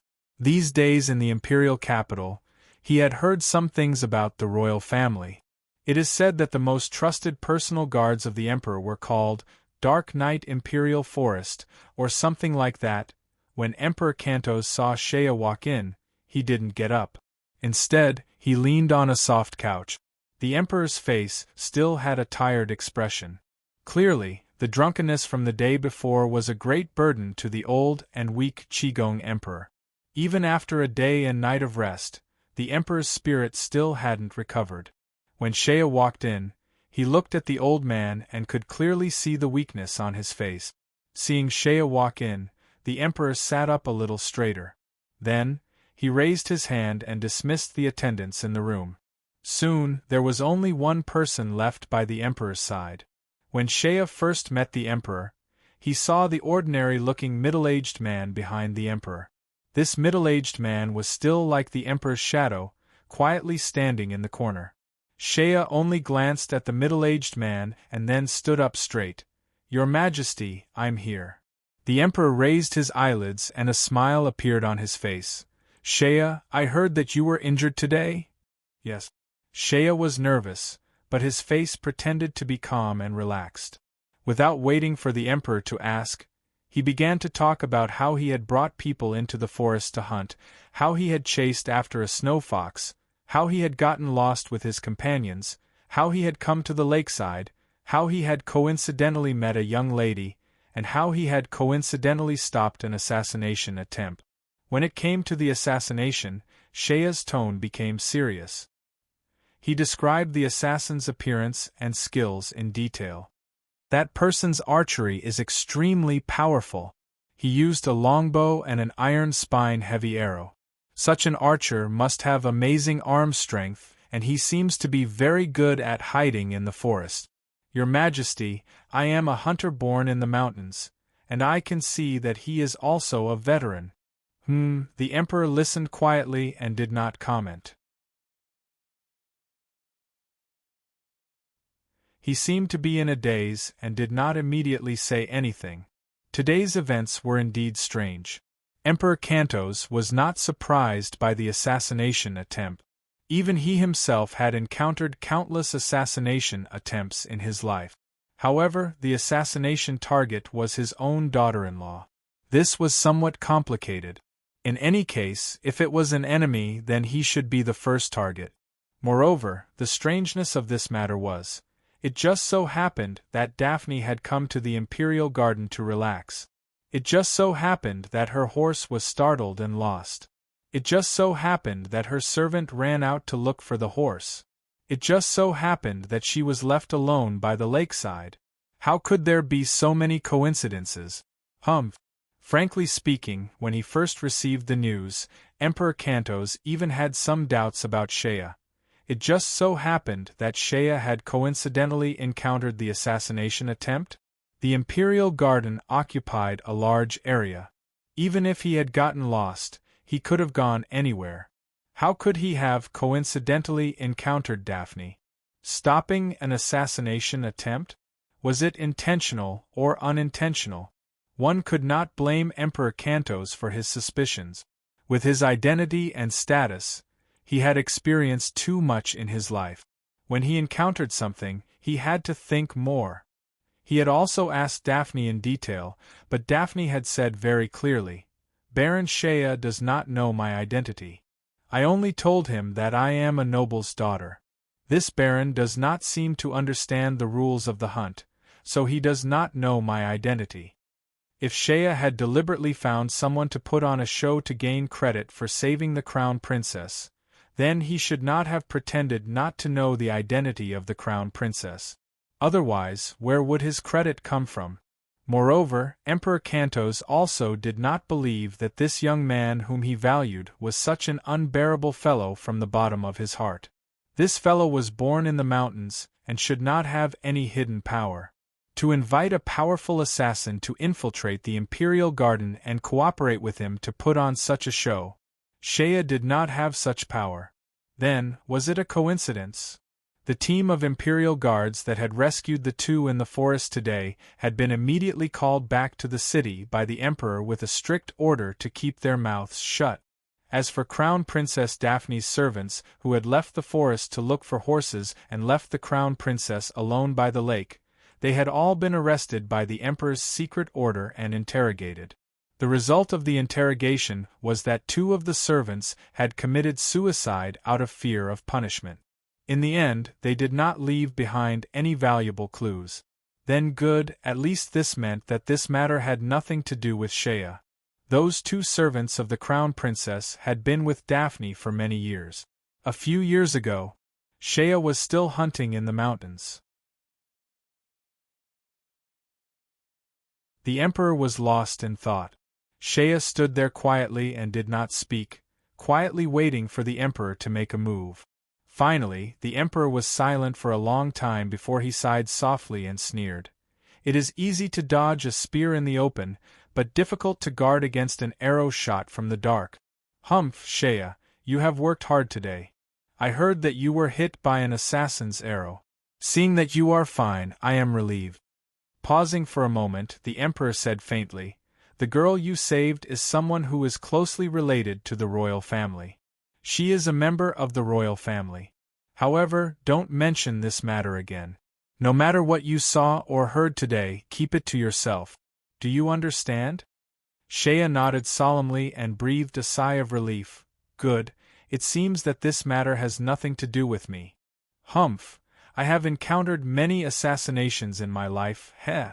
Come at me if you have anything. I want to see who these clowns hiding in the dark are." The emperor even seemed to be heroic as he laughed and stood up. Shea hesitated for a moment. Looking at the old emperor, looking at the spirit that the emperor was forcing himself to show, Shea suddenly felt a faint trace of pity in his heart. To be honest, Shea had a good impression of Emperor Cantos. After all, in his life, after he came out of the wildfire plains and came to the outside world, besides General Adric, Fatso, and Ruhr, the Qigong Emperor was the one who treated him the best.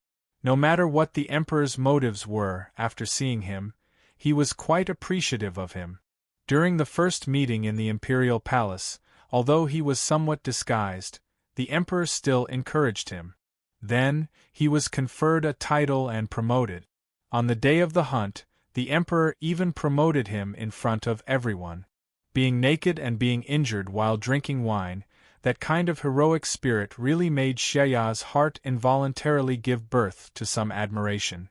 Thinking of this, Shea lowered his head slightly and said sincerely, "Your Majesty, please take care of yourself. These assassins dared to sneak into the Imperial Garden. I am afraid that they will harm you." The country bumpkin made up his mind and immediately took off his outer clothes. He took out an oval object from his body. It was a dragon scale that he kept close to his body. Shea held it with both hands, took 2 steps forward, and said slowly, "Your Majesty, this is my personal self-defense item. It is abnormally strong and cannot be penetrated by swords. Your Majesty, please accept it for self-defense." Emperor Cantos was stunned for a moment.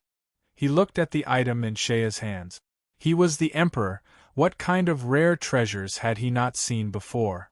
At a glance, a trace of strangeness flashed across his eyes.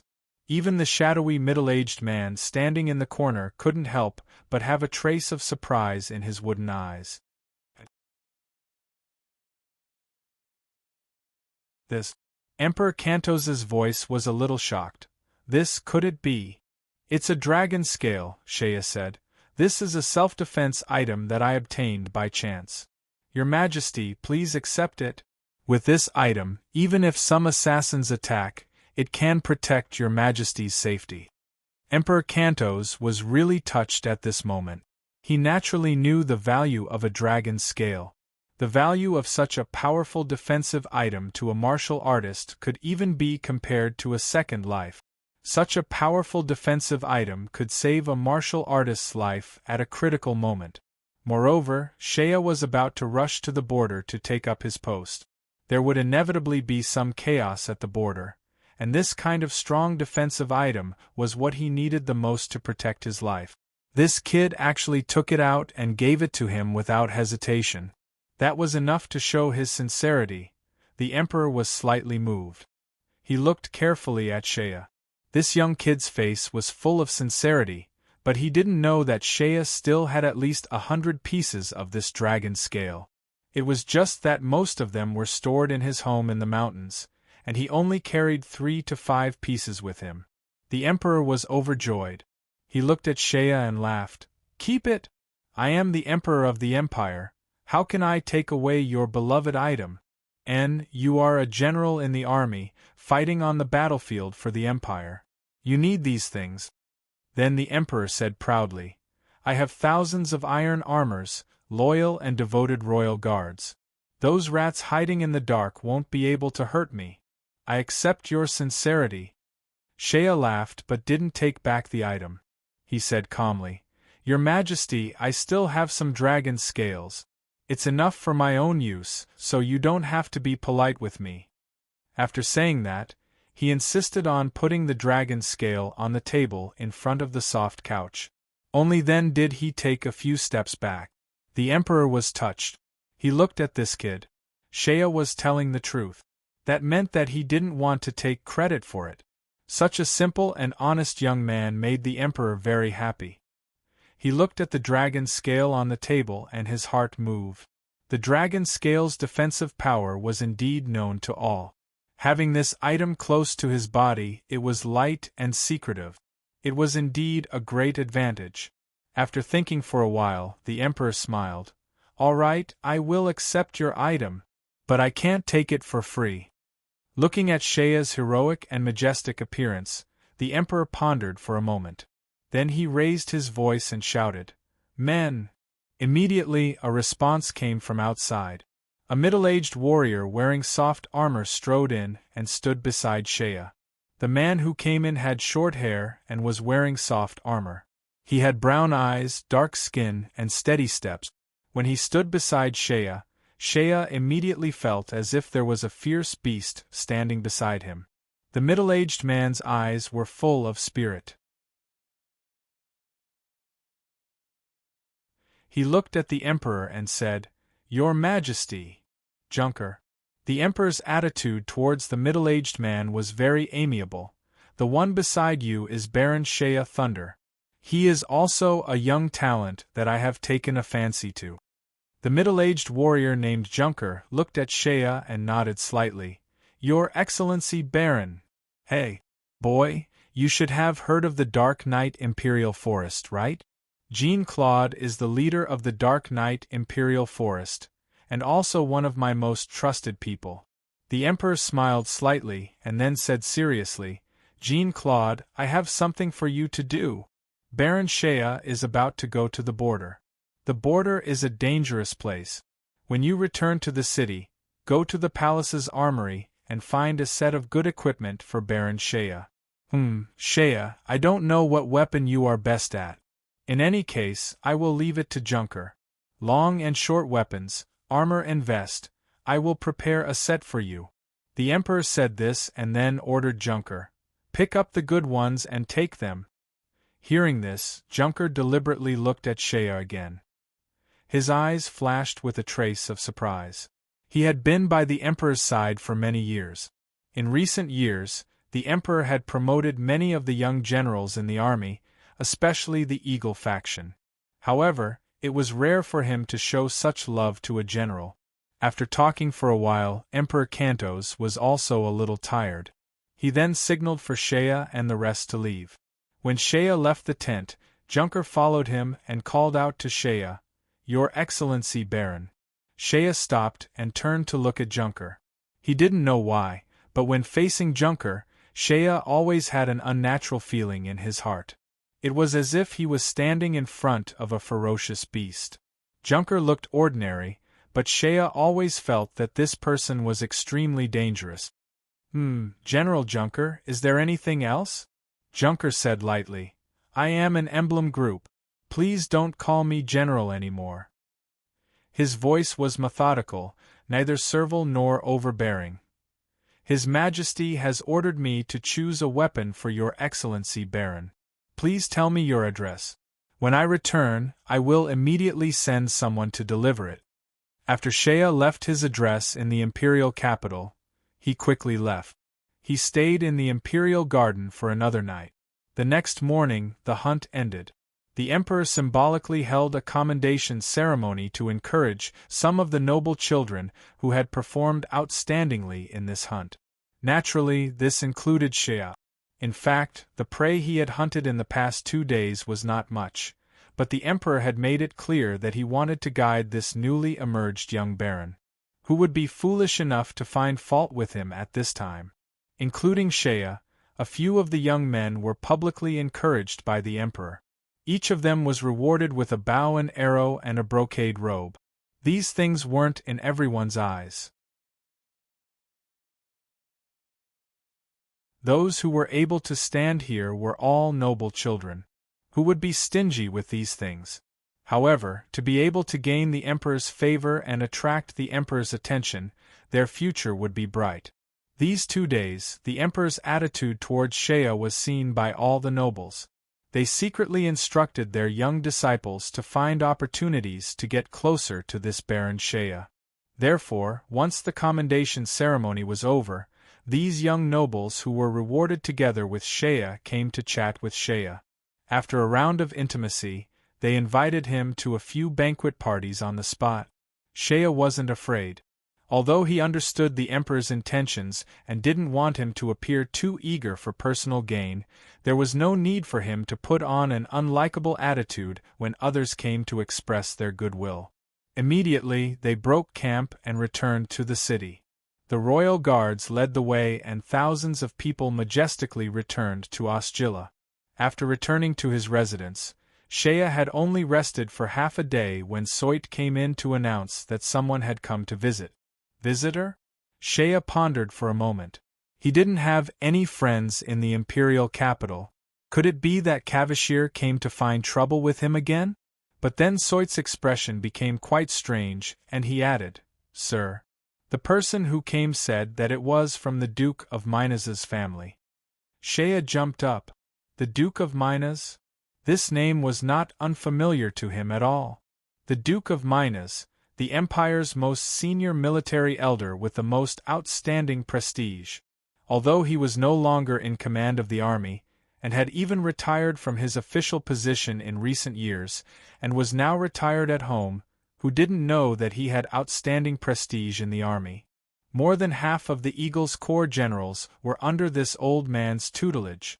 Even the warlord party didn't lack the old duke's subordinates. Among the people he knew, Adric and Roer, these 2 important generals of the empire, could be said to be the Duke of Minas's students. And there was also that mad dog Green. And now, such a senior military elder of the empire sent someone to meet him? Shea's heart suddenly skipped a beat. After returning, he had asked around at home and found out about the background of the crown princess he met. That crown princess seemed to be the Duke of Minas's youngest daughter, heir. Could it be, he had taken liberties with the other party's daughter and now Lao Tzu had come to seek revenge? With some apprehension, Shea quickly went out to the courtyard to greet him. He saw a person standing in the courtyard. The newcomer was dressed in a coarse linen robe, as if he was just an ordinary servant. He had short blonde hair, long limbs, and a tall and sturdy physique. As expected of an elder in the army, even a servant was so majestic. But when he saw the appearance of this servant, Shea couldn't help but become stunned.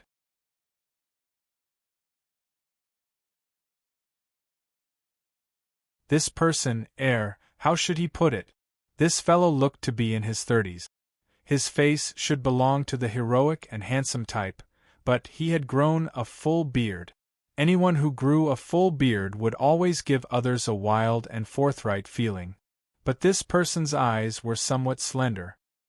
His originally heroic and handsome appearance had a bit of femininity. Adding on the nondescript full beard on his face, it really was somewhat strange. Even though this person was dressed as a servant, he was a disciple of the Duke of Minas. Perhaps he was some sort of disciple of the Duke. One must know, none of the disciples of the Duke of Minas were trash. Just look at Adric, Roer and Green. Moreover, although this person was casually standing in front of him and looked lazy, Shea could feel an indescribable heroic spirit in his bones. Therefore, Shea solemnly stepped forward and nodded. There was no contempt in his eyes as he said, "I am Shea Thunder. May I ask if you are a disciple of the Duke of Minas?" "I am a servant of the Duke." "You do not need to ask for my name. If the Baron has any instructions, just call me Rhodey." The man grinned, but there was a bit of arrogance in his smile. He took a deep look at Shea and said with a smile, "I have heard that Baron Shea was born in the wilderness. Seeing you today, it seems that you really are a warrior." After that, he pointed outside the door. There was a carriage parked on the street outside the courtyard. "The Duke would like to invite Baron Shea for a meeting. If it is convenient for your Excellency, please follow me." Who in the Empire would say no to an invitation from someone of the status of the Duke of Minas? Even if he really had something important on hand, he would put it aside first, not to mention that he had nothing to do. Shea did not hesitate and said, "Okay, I will follow you." After that, he turned around and said a few words to Soit before following the servant out of the door. When they reached the door, the servant pointed at the carriage and smiled. "Baron, please get on the carriage." Shea shook his head and sternly said, "Although I haven't seen His Excellency Duke, I have heard His Excellency Duke say, 'Soldiers don't take cars.'" After that, Soit brought over a horse.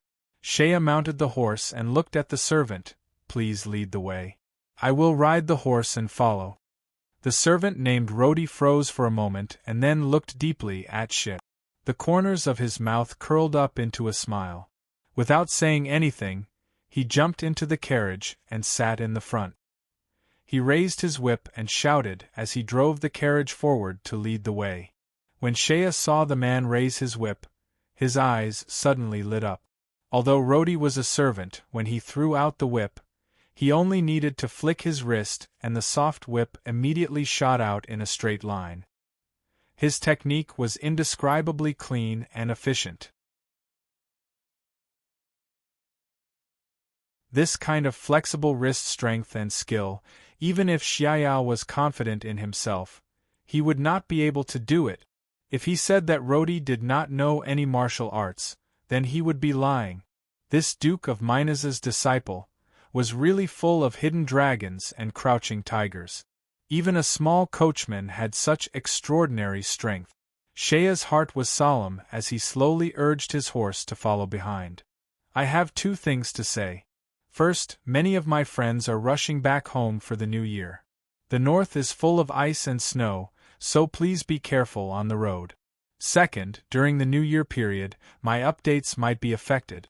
After all, it has been many years. However, I will try to squeeze in more time to write. Let me make a promise. I will try my best to keep updating. During the New Year period, I will keep updating. I may need to reduce the number of words per day. If something comes up, I will inform you in advance. Please forgive me, it is the new year and I need to take a break. Visiting relatives and friends is human nature, hee. Dancing, to be continued. If you want to know what will happen, please go to www.chidian.com. There are more chapters. Support the author. Support the original reading. You're tuning in to the Phoenix Nights YouTube channel. Don't forget to subscribe and join us on this journey to catch the most captivating stories.